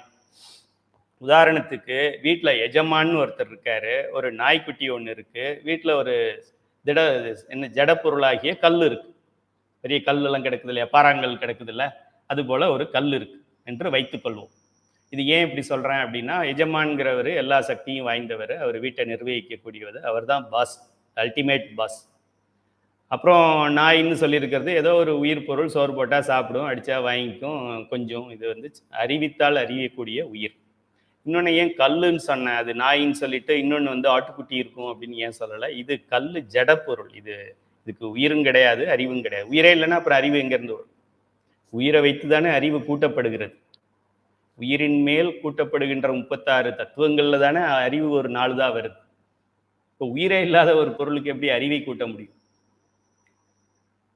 எஜமான், நாய், கல் என்று வைத்துக்கொண்டால் எஜமான் வேறு, நாய் வேறு, கல் வேறு. எப்படி எஜமான் குட்டி போட்டு தான் நாய் வந்துச்சு அப்படின்னா, எஜமான் குட்டி போட்டால் எஜமானோட பையன் பொண்ணு தான் வரும், நாய் எப்படி வரும்? இது வேற. நாய் குட்டி போட்டு தான் கல் வந்ததுன்னு, நாய் குட்டி போட்டால் கல் வராது, நாய்க்குட்டி தான் வரும், கல் வராது. ஆக இது மூன்றும் ஒன்றிலிருந்து ஒன்று இனப்பெருக்கத்தால் வரவில்லை, திரிந்து வரவில்லை. டார்வின் என்ன சொல்லுவார், ரொம்ப பயங்கரமான ஜோக் அவர் சொல்கிறதெல்லாம். டார்வினுடைய பரிணாம கொள்கைன்னு சொல்லுவார். அது அப்படியே பரிணாமம், இந்த கல்லாக இருந்தது 1,00,000 ஆண்டுகள் ஆகி அதுவே நாயாகி, அப்புறம் அந்த நாய் 1,00,000 ஆண்டுகளுக்கு அப்புறம் அதுவே எஜமான் ஆயிடும். சரி, ஓகே. எப்படி ஆகும்? எஜமான் வேறு, கல் வேறு. இவையெல்லாம் இறைவன் ஒன்றிலிருந்து ஒன்று தோன்றவில்லை. இறைவன், உயிர்கள், மலம் ஆகிய மூன்றும் அனாதி. அனாதைன்னு சொல்லிட வேண்டாம், அனாதி. அனாதி என்றால் தோற்றமில் உள்ளது. சொல்ல முடியாது. நம்ம என்ன ஒரு வருஷத்தை எப்படி சொல்ல முடியும்? கிபி, கிமு சொல்லிக்கலாம். கிமு கிறிஸ்துவுக்கு முன்னாடி, கிமு 500, கிமு 1000, கிமு 10,000, கிமு 1,00,000, கிமு 1 கோடி, கிமு 2 கோடி, கிமு 2000 கோடி, கிமு 2,00,000 கோடி, கிமு 2 கோடியே கோடி, அப்புறம் கிமு 2 கோடியே கோடியே கோடியே கோடியே கோடியே கோடி. அப்போவே நீங்களும் நானும் இருந்தோம்.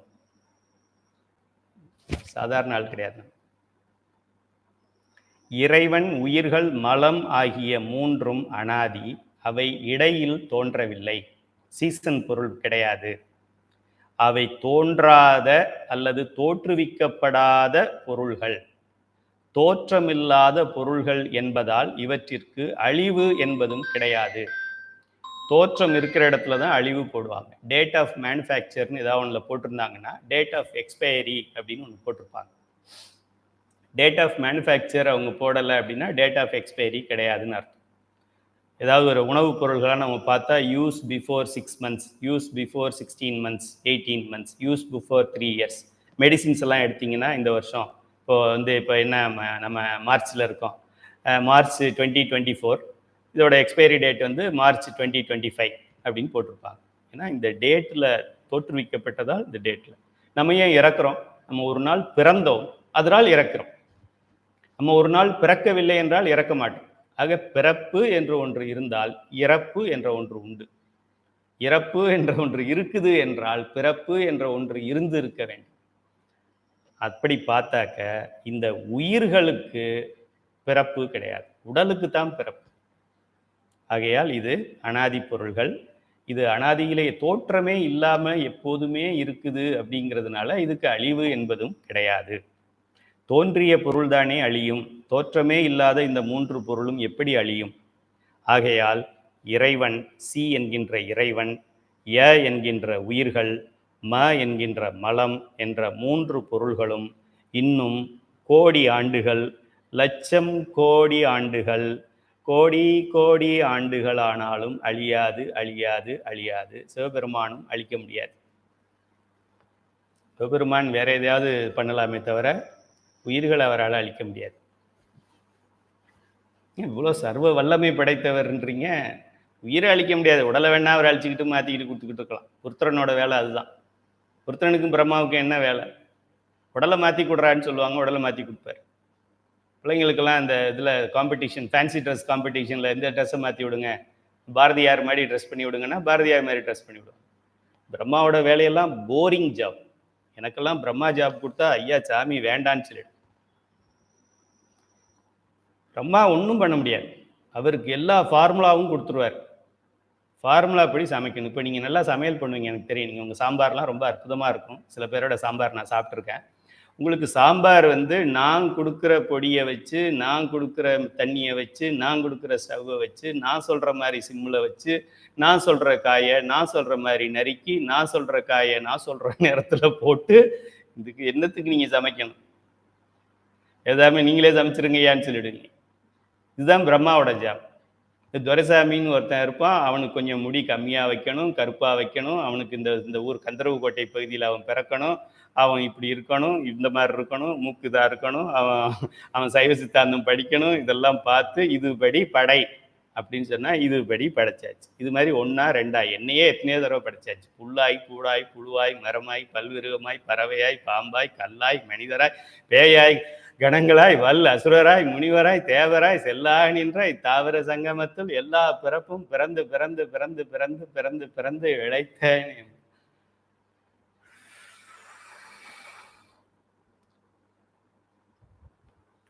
உயிருக்கு ஒரு இளைப்பாறுதல் வேண்டும். அதுக்கு தான் சங்காரம் என்று சொல்லுகிறது.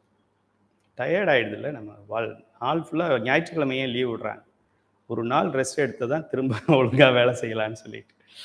போல எல்லா பிறப்பும் பிறந்து இழைத்தேன் எம்பெருமான் அப்படின்னு சொல்கிறார் மாணிக்கவாசகர். அவரே இழைச்சி போயிட்டாரு அப்படின்னா நீங்களும் நானும் என்னன்னு பாருங்க. ஆக எத்தனை கோடி ஆண்டுகளானாலும் அழிவு இல்லை, உங்களுக்கு அழிவு இல்லை, உங்கள் வீட்டு நாய்க்கும் அழிவில்லை, எனக்கும் அழிவில்லை, உயிர் பொருள்கள் எதற்கும் அழிவில்லை. உயிர் பொருள்களின் உயிருக்கு அழிவில்லை. தெளிவாக புரிஞ்சுக்க. உங்களுக்கு அறிவில்லை, அறிவில்லைன்றாரு. இவர் என்ன 1000 வருஷம் வாழ போறாரா அப்படின்னு நினைக்காது. இந்த உடல் ஓடி போயிடும், உயிர் தனியாக ஓடி போயிடும். ஊனுயிர் வேறு செய்தான் நொடித்தான் மலை உத்தமனை. அவன் தான் பண்ண முடியும். உயிரை கூட்டுவதும் அவனே, உயிரை எடுப்பதும் அவனே. குற்றால தமர்ந்துரையும் கூத்தா உன் குறைகளற்கே கற்றாவின் மனம் போல கசிந்துருக வேண்டுவனேன்னு ஏன் சொல்கிறோம்? குற்றால தமர்ந்துரையும் கூத்தன் தான் நம்மளை கடைசியாக அந்த பிரிக்கிற வேலையை பண்ணி பாதுகாப்பாக கூட்டிகிட்டு போவார். சரி, ஆகையால் இறைவன், உயிர்கள், மலம் என்ற 3 பொருள்களும் இன்னும் கோடி ஆண்டுகள் ஆனாலும் அழியாது. நன்றாக புரிகிறதா அப்படின்னு கேட்டிருக்கிறேன். டயலாக் மாதிரியே இருக்கு. இறைவன், உயிர்கள், மலம் ஆகிய 3 பொருள்களும் தொடக்கம் இல்லாம ஆரம்பத்திலே இருந்தது. ஆரம்பம்னோன்னா எந்த ஆரம்பம்னு கேட்க வேண்டாம். நமக்கு நம்ம அறிவுக்கு எவ்வளோ தூரம் எட்டுமோ அப்பவே அது இருந்தது. இன்னொரு ஞானி வந்து இன்னும் இப்போ சயின்ஸில் ஏதாவது சயின்டிஃபிக்காக ஏதாவது ஒன்று கண்டுபிடிச்சு, சயின்டிஃபிக்கலாக என்ன கண்டுபிடிச்சிருப்பாங்க? 1000, ஓகே, 1000ன்னு கண்டுபிடிச்சாங்க. 1000 பெருக்குனா எவ்வளோ? 1000 பெருக்குனா 1000 லட்சம், 1000, 10,000 லட்சம், 10 லட்சம், மில்லியன். மில்லியனை இன்னொரு 1000 பெருக்குனா என்ன? பில்லியன். பில்லியனை 1000 பெருக்குனா என்ன? ட்ரில்லியன். ட்ரில்லியனா 1000 பெருக்குனா என்ன? அப்படி சயின்ஸுன்னு சொல்கிறோமே, இந்த சயின்ஸு எதையாவது ஒரு பேரை வச்சு கொண்டு வந்துச்சுன்னா, மில்லியன், பில்லியன், ட்ரில்லியன், குவாட்ரில்லியன், ஃபுல்லிலியன் ஏதாவது ஒன்று கொண்டு வந்தாலும் அந்த காலத்திற்கெல்லாம் முந்தியவன் சிவபெருமானும் நீங்களும் நானும். ஆகையால் இந்த சயின்ஸை கொண்டு நம் வாழ்நாளை அளக்க முடியாது முடியாது முடியாது.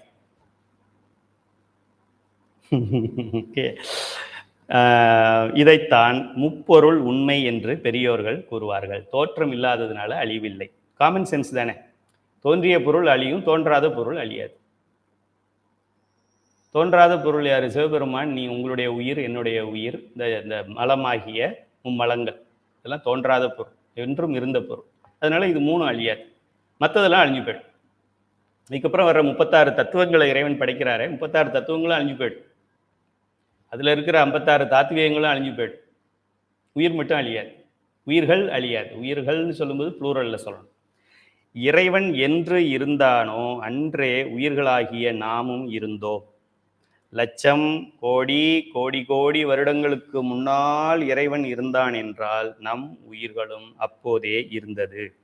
எளிமையாக சொன்னால் சிவபெருமானுக்கும் நமக்கும் ஒரே வயதுதான். இதை விட எளிமையாக நம்ம எப்படி சொல்றது? இல்லைன்னா பெரிய புத்தகத்தில் படிங்க. அடிக்கடி அதை காமிச்சு பயமுறுத்துறேன் அவங்கள.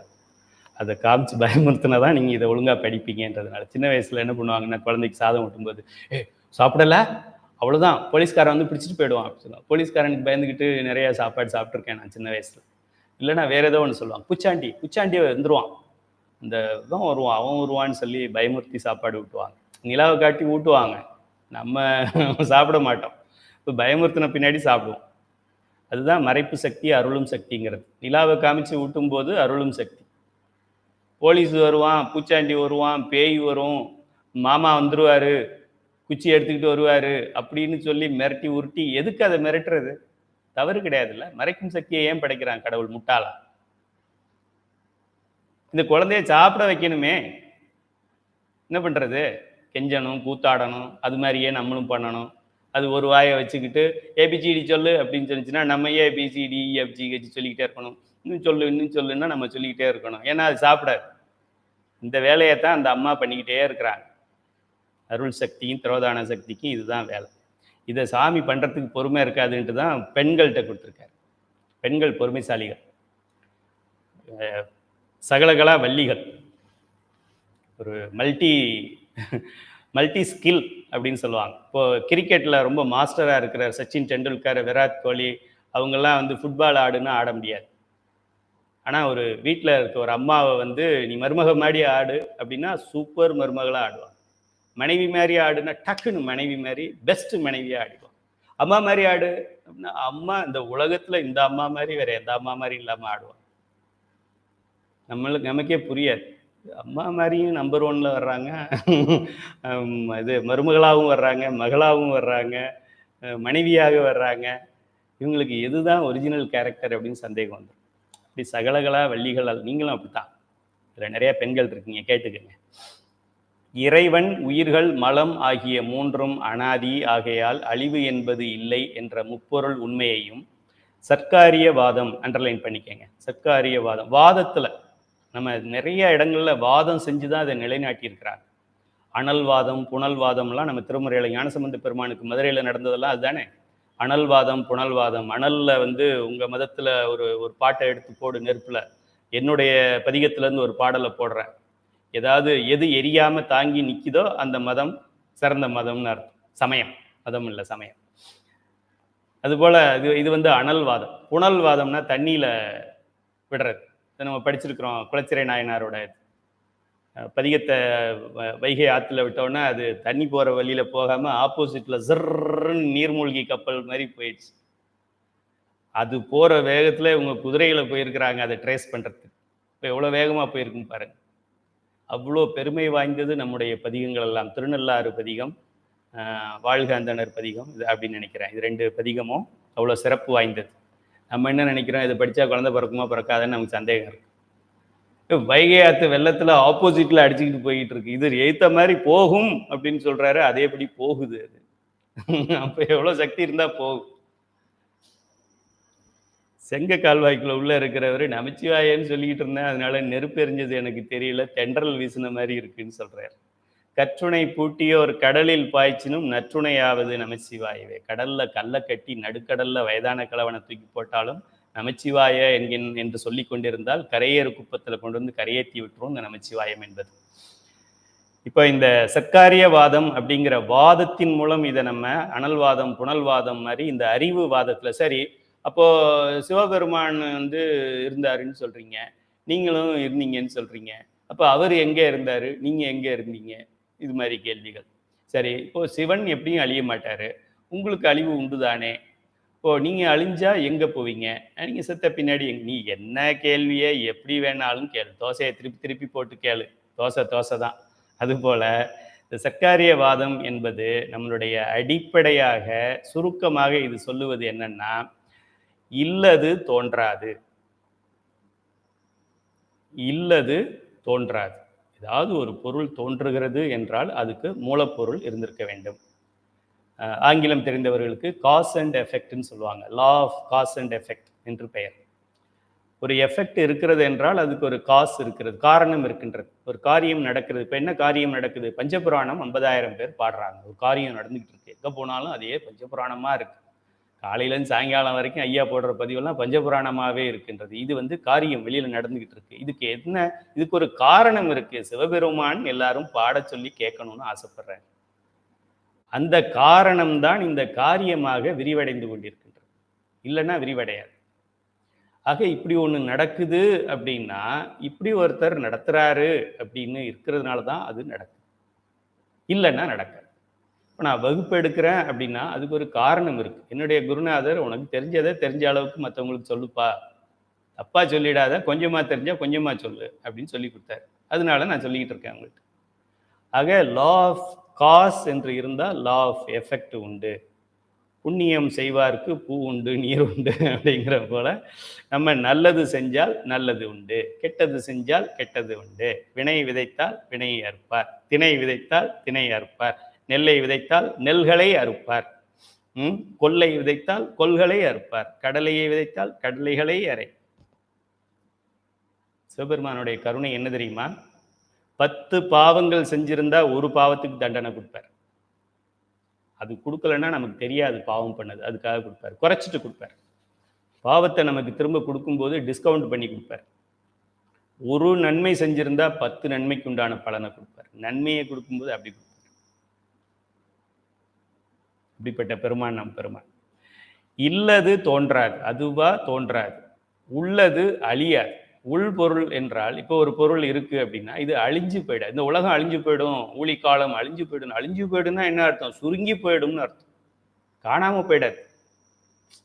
மாயேயம் என்கின்ற இந்த உலகம் பஞ்சபூதங்கள் 36 தத்துவங்கள், இது ஒரு 5 தத்துவங்களாக இருக்கின்றது. இந்த 5 பூதங்களாகிய ஆகாயம், காற்று, நெருப்பு, நீர், நிலம், இந்த 5 என்ன ஆகும்? அப்படியே சுருங்கி தன்மாத்திரைகளுக்குள்ள போய் உட்கார்ந்து, தன்மாத்திரைகள் எல்லாம் சுருங்கி பிரகிருதிக்குள்ள போய் உட்கார்ந்து, பிரகிருத்தியெல்லாம் சுருங்கி மாயில் அசுத்த மாயில போய் உட்காந்து அப்படியே சுருங்கி சுருங்கி சுருங்கி சுருங்கி இப்போ கொடையை விரிச்சா விரிஞ்சுக்கிட்டே போகுது, சுருக்கி பாக்கெட்டில் வச்சுக்கிற மாதிரி சுருங்கி கடைசியா அந்த ஒரிஜினல் நிலை என்னவோ அங்கே சூக்கும நிலை என்று சொல்லக்கூடிய சூக்கும நிலையில போய் நிற்குமே தவிர அழிந்து விடாது.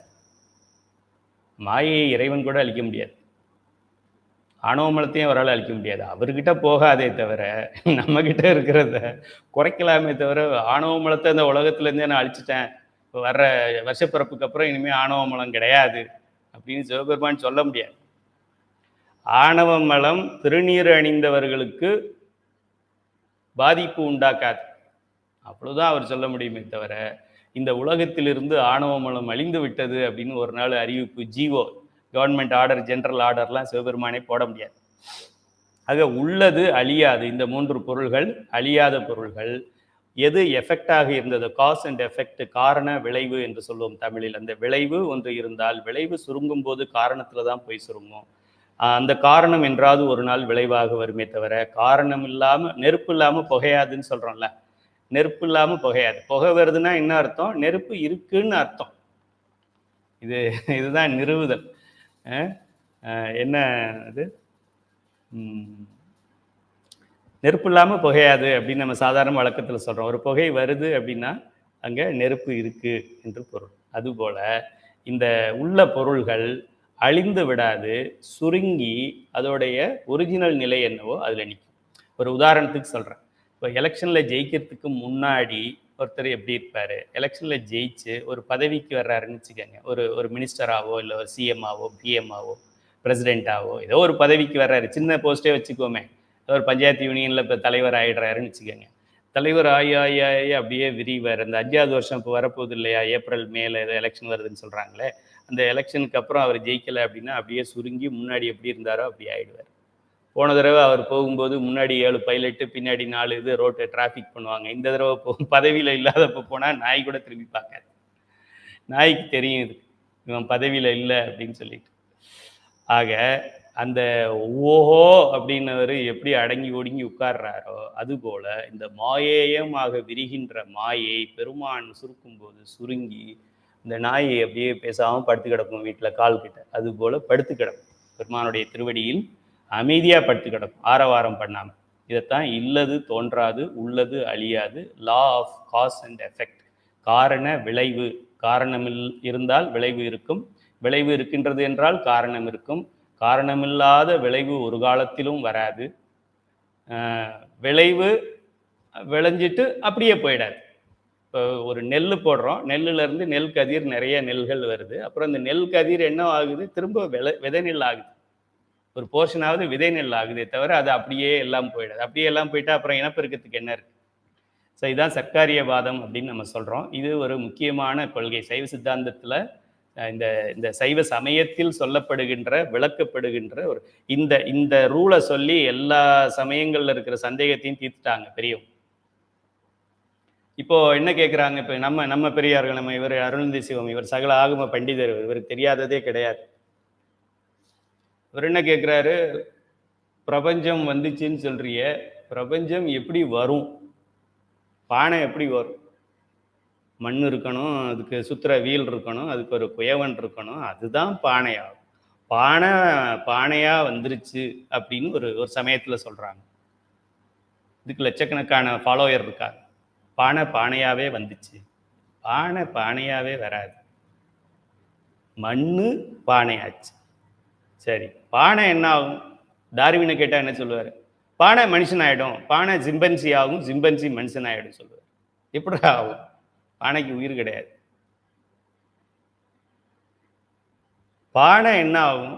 பானை அதோட காலம், அதோட வாழ்நாள், அதோட பயன் முடிஞ்ச பின்னாடி என்ன ஆகும்? திரும்ப மண்ணாயிடும். ஆக காரணமாக இருந்தது காரியமாக விரிந்து திரும்ப காரணமாக ஆகி, திரும்ப காரியமாகி, திரும்ப காரணமாகி, காரியமாகி, காரணமாகி, காரியமாகி, காரணமாகி, காரியமாகி. இப்போ இதெல்லாம் யாரு மெயின்டைன் பண்றாங்க? சிவபெருமான். சயின்ஸா இல்லை பகுத்தறிவாளன்? சிவபெருமான் மட்டுமே இந்த சூப்பர் சானிக் கம்ப்யூட்டர். எப்போ பானையை மண்ணாக்கணும், மண்ணை எப்படி பானையாக்கணும் சிவபெருமானுக்கு தான் தெரியும், பிரம்மாவுக்கு தெரியாது. பிரம்மாவே மண்ணாக்கிடுறாரு. ஓகே, ஒரு ஊழி காலத்துல பிரம்மா மண்ணாயிடுறாரு. அடுத்து பேரொழி என்று சொல்லக்கூடிய பெரிய அழிவு வரும்போது திருமாலும் மண்ணாயிடுறாரு. திருமாலுக்கும் லைஃப் முடிஞ்சிருது, போஸ்டிங் முடிஞ்சது. 5 வருஷத்துக்கு ஒரு தடவை எலெக்ஷன் வர்ற மாதிரி அவங்கவுங்களுக்கு டைம் ஃபிக்ஸ் பண்ணி தான் போஸ்ட்லேயே வைக்கிறாங்க. என்ன ஒரு அருமையான ஒரு எளிமையான ஒரு சப்ஜெக்ட் பாருங்க. வேற ஏதாவது இப்போ நேரம் நான் ஃபிசிக்ஸ் கிளாஸ் எடுத்தேன்னா நீங்களாம் தூங்கிருப்பீங்க. இதில் தூக்கமே வராது. ஏன்னா இது நம்மளை பற்றியே படிச்சுக்கிட்டு இருக்கோம். நம்ம உயிர் எங்கே இருக்குது, நம்ம எப்போ பிறந்தோம், இப்போ நம்ம சிவபெருமான் பிறந்தப்போ நம்ம இருந்தோமா, பிறக்கலையா, இப்போ நம்மளும் பிறக்கலையா, நம்ம என்ன அந்த உடலை சொல்லக்கூடாது. இந்த உடல் பிறந்து 50 வருஷம் தான் ஆகுது. அப்போ புல்லாகி புடாய் புழுவாய் மரமாகி அப்படிலாம் இருந்திருக்கிறோம் நம்ம. அப்போ எழுகடல் மணலை அளவீடனும் அதிகம் எனது இடர் பிறவி. அப்போ அவ்வளோ பிறவி நம்ம பிறந்திருக்கிறோம். அத்தனை பிறவியில ஒரு சைவ சித்தாந்த கிளாஸ் கூட அட்டன் பண்ணலையா? அட சைவ சித்தாந்த ரத்தனம் தான் நீ அட்டன் பண்ணல, சைவ சித்தாந்த சுடர் கூடவா அட்டன் பண்ண முடியல? என்னதான் பண்ணோம் அத்தனை பிறவியில? இது ரொம்ப சிம்பிளா தானே இருக்கு. 3 பொருள் இருக்கு, உயிர் இங்க இருக்கு, சிவபெருமான் வா வாங்கிறாரு, இது சும்மா கிடக்குது அழுக்கு, இந்த அழுக்கோட போய் படுத்துக்குது. வீட்டில் எஜமா வா அப்படின்னு நாயை கூப்பிட்டு நல்லா ஒரு கோல்டன் பிஸ்கெட்டு இம்போர்ட்டட் பிஸ்கெட்டு வச்சாலும் அது ரோட்டில் போய் எலும்பு திங்குது. என்ன பண்ணுறது? என்றாவது ஒரு நாள் நீ வருவ இந்த பிஸ்கெட் சாப்பிட்றதுக்குன்னு உட்கார்ந்துருக்கிறார். அவருக்கு பொறுமை இல்லாததுனால ஒய்ஃபை அனுப்பிச்சு இந்த பையனை சரி பண்ணி கூட்டுவான்னு சொல்கிறார். ஆக இல்லது தோன்றாது, உள்ளது அழியாது, காரணம் இல்லாமல் காரியம் இல்லை, காரியம் காரியம். இந்த காரியம் பானை என்ன ஆகும்னா அப்படியே பெரிய பானை ஆகிடும். எப்படி பெரிய பானை ஆகும்? பானை எப்படி பெரிய பானை ஆகும்? பானையில் இன்னும் ஏதாவது சேர்த்தா தானே பெரிய பானை ஆகும். இப்போ சேர்க்கறது என்ன? காரணத்தை தானே சேர்க்கணும். பியூட்டிஃபுல்லான சப்ஜெக்ட். இதான் மணிமகுடம் என்று சொல்லக்கூடிய ஒரு ஆர்கியூமெண்ட், ஒரு தீசிஸ், ஒரு ஹைபாத்திசிஸ்ன்னு சொல்லுவாங்க அறிவியல் இதில் ஸ்டாட்டிஸ்டிக்ஸ் படிக்கும்போது. ஹைபாத்திசிஸ் சொல்லுவாங்க. நல் ஹைபாத்திசிஸ், ஆல்டர்னேட் ஹைபாத்திசிஸ் இருக்கு. இறைவனும் உயிரும் ஒன்றாக ஒரே காலத்தில் இருந்தது இல்லை. இருந்ததுங்கிறத ப்ரூவ் பண்ணணும், இல்லைன்னா இல்லைங்கிறத ப்ரூவ் பண்ணணும், ஸ்டாட்டிஸ்டிக்கலாக ப்ரூவ் பண்ணணும். அதுபோல் இதில் ஒரு காரணத்திலிருந்து தான் காரியம் நடந்து கொண்டிருக்கின்றது. அப்துல் கலாம் சொல்லுவார், எதில் அப்படி எல்லாருமே சொல்கிறது தானே, நமக்கு என்னவெல்லாம் நடக்கின்றதோ வெளியில், இதெல்லாம் ஒரு காலத்தில் நம்ம மனதில் எண்ணங்களாக இருந்தது. MS உதயமூர்த்தியாக இருக்கட்டும், அப்துல் கலாமாக இருக்கட்டும், நீங்கள் எந்த அறிஞரை படித்தாலும் இதை சொல்லாத அறிஞரே கிடையாது. முதலில் எண்ணங்களில் வீடு கட்டணும், ஒரு குழந்தை பிறக்கணும், அப்படி பார்க்குற குழந்தையெல்லாம் நம்ம குழந்தை மாதிரி இருக்குது, குழந்தை பிறந்த உடனே முதல்ல நம்ம குலதெய்வ கோயிலில் போய் மொட்டை போடணும், வீட்டுக்காரர் கோயிலுக்கு முதல்ல போகலாமா, வீட்டுக்காரம்மா கோயிலுக்கு முதல்ல போடலாமா, அதெல்லாம் பார்த்து இன்னும் கன்சீவே ஆகலை.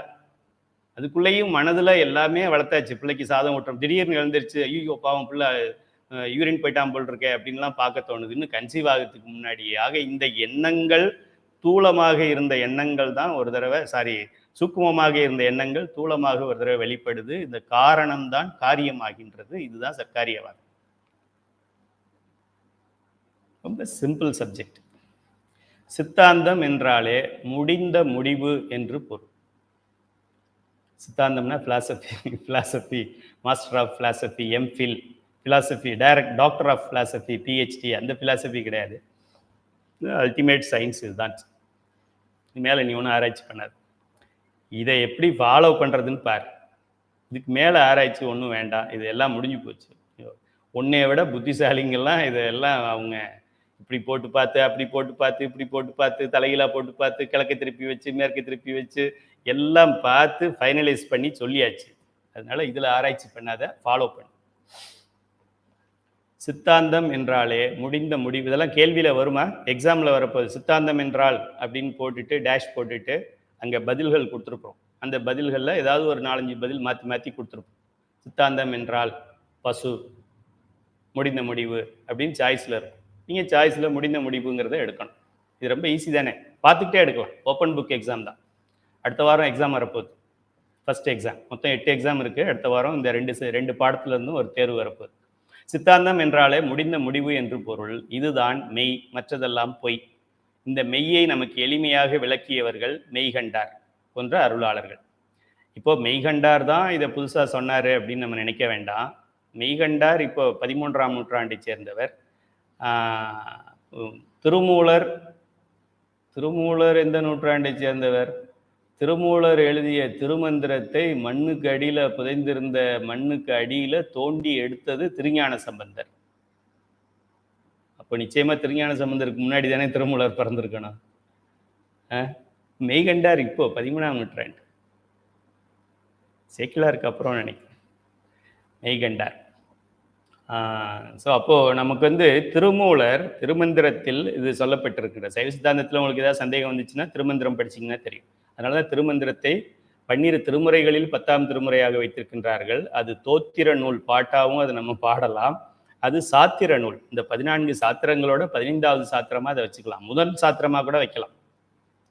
ஏன்னா இப்போ இது வரைக்கும் மெய்கண்டார் சொன்னார், மெய்கண்டார் கொடுத்தார், திருநந்தி தேவர் இதெல்லாம் சொல்லிக்கிட்டு வந்தோமே. இப்போ திருமூலர் என்ன சொல்றாருன்னு பார்க்கலாம். பதினா இறைவன், பசுன்னா உயிர்கள், பாசம், இந்த 3 தானே உள்ள பொருள்கள்னு சொன்னோம். நமச்சிவாய அப்படிங்கிறதுல இந்த 3 தானே இருக்கு.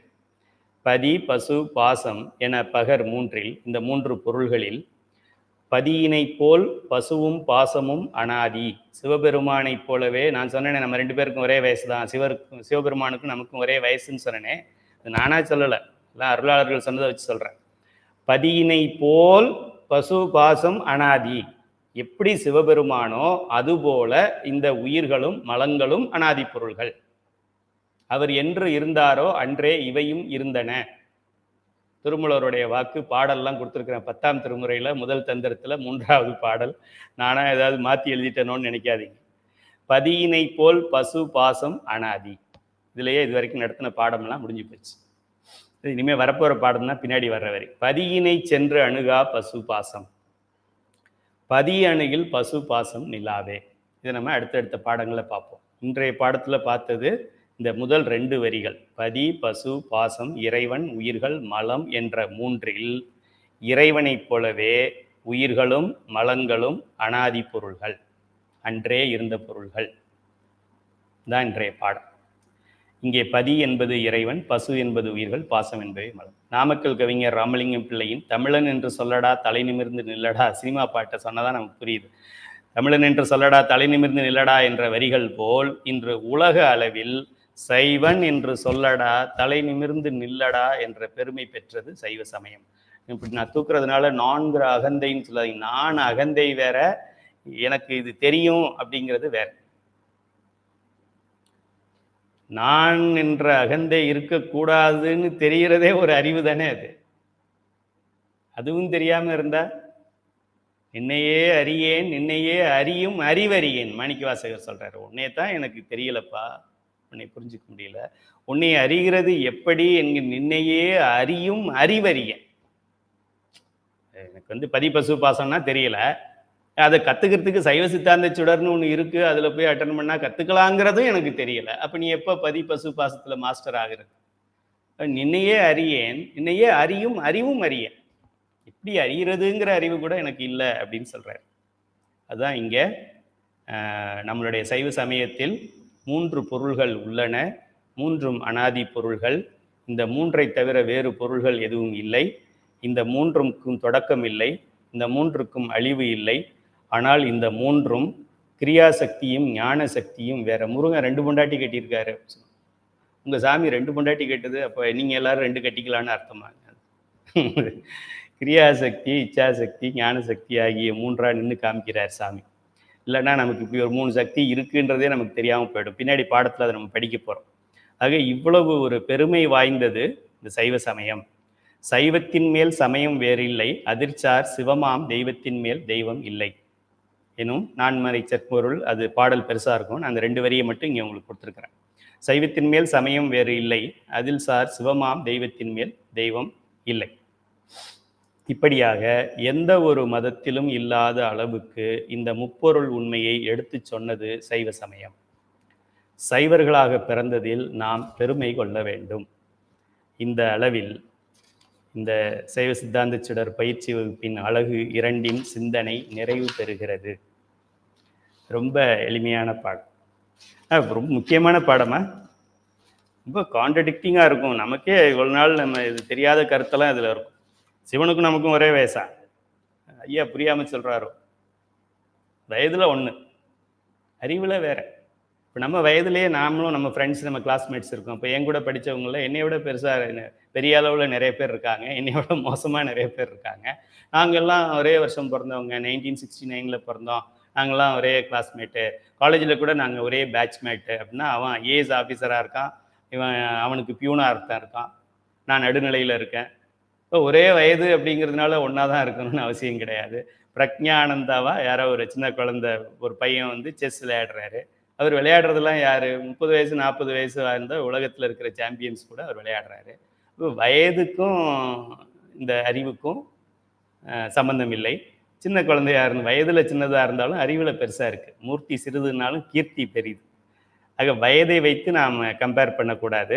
அப்படி வயது அளவில் பார்த்தா சிவபெருமானும் நம்மளும் ஒன்று தான். ஆனால் அறிவிலும் ஆற்றலிலும் அவன் முழுதும், அவன் 100%.